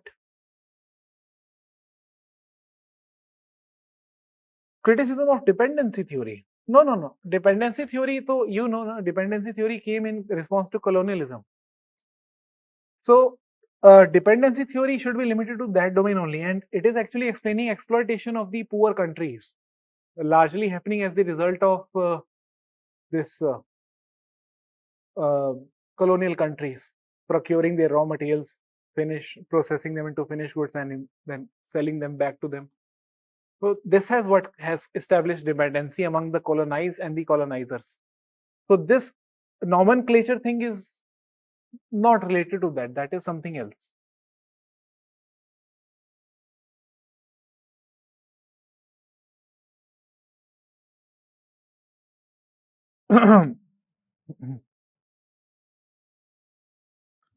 Yes. So the next class after the break will be exactly after 10 days. Okay. From tomorrow. Tomorrow is the first day. The date exactly कौन सा date पड़ेगा अब यार, date वो देख लेंगे अब हम, जो भी डेट पड़ेगा. आज क्या है, 21 है, तो फर्स्ट होएगा 1 सितंबर. ओके. तो तुम लोग अच्छे से रिवाइज करो. पॉलिटी के नोट्स अभी बन रहे हैं, बन ही गए ऑलमोस्ट. अभी मैं वही देखने गया था कि कितना बना है, बन गया है, अभी अपलोड हो जाएगा. बाकी नोट्स भी अपलोड हो जाएंगे फटाफट से. ठीक है, अब आप लोग रिवाइज करो. 10 डेज अच्छा टाइम आपको मिला है, कंप्लीट करो पेपर 1. ठीक है। एंड बाकी जो परफॉर्मेंस है आपकी टेस्ट 2 की काफ़ी अच्छी थी, देखा मैंने सबके पेपर, काफ़ी अच्छा था। So keep writing like this and do not leave the test. Test देते रहो, टेस्ट मिस मत करना, ठीक है। थोड़े दिनों की बात होती है, उसके बाद फिर देखो आप कितना कंफर्टेबल फील करोगे सोशियोलॉजी के साथ। ओके, चलो, हैप्पी हॉलीडेज।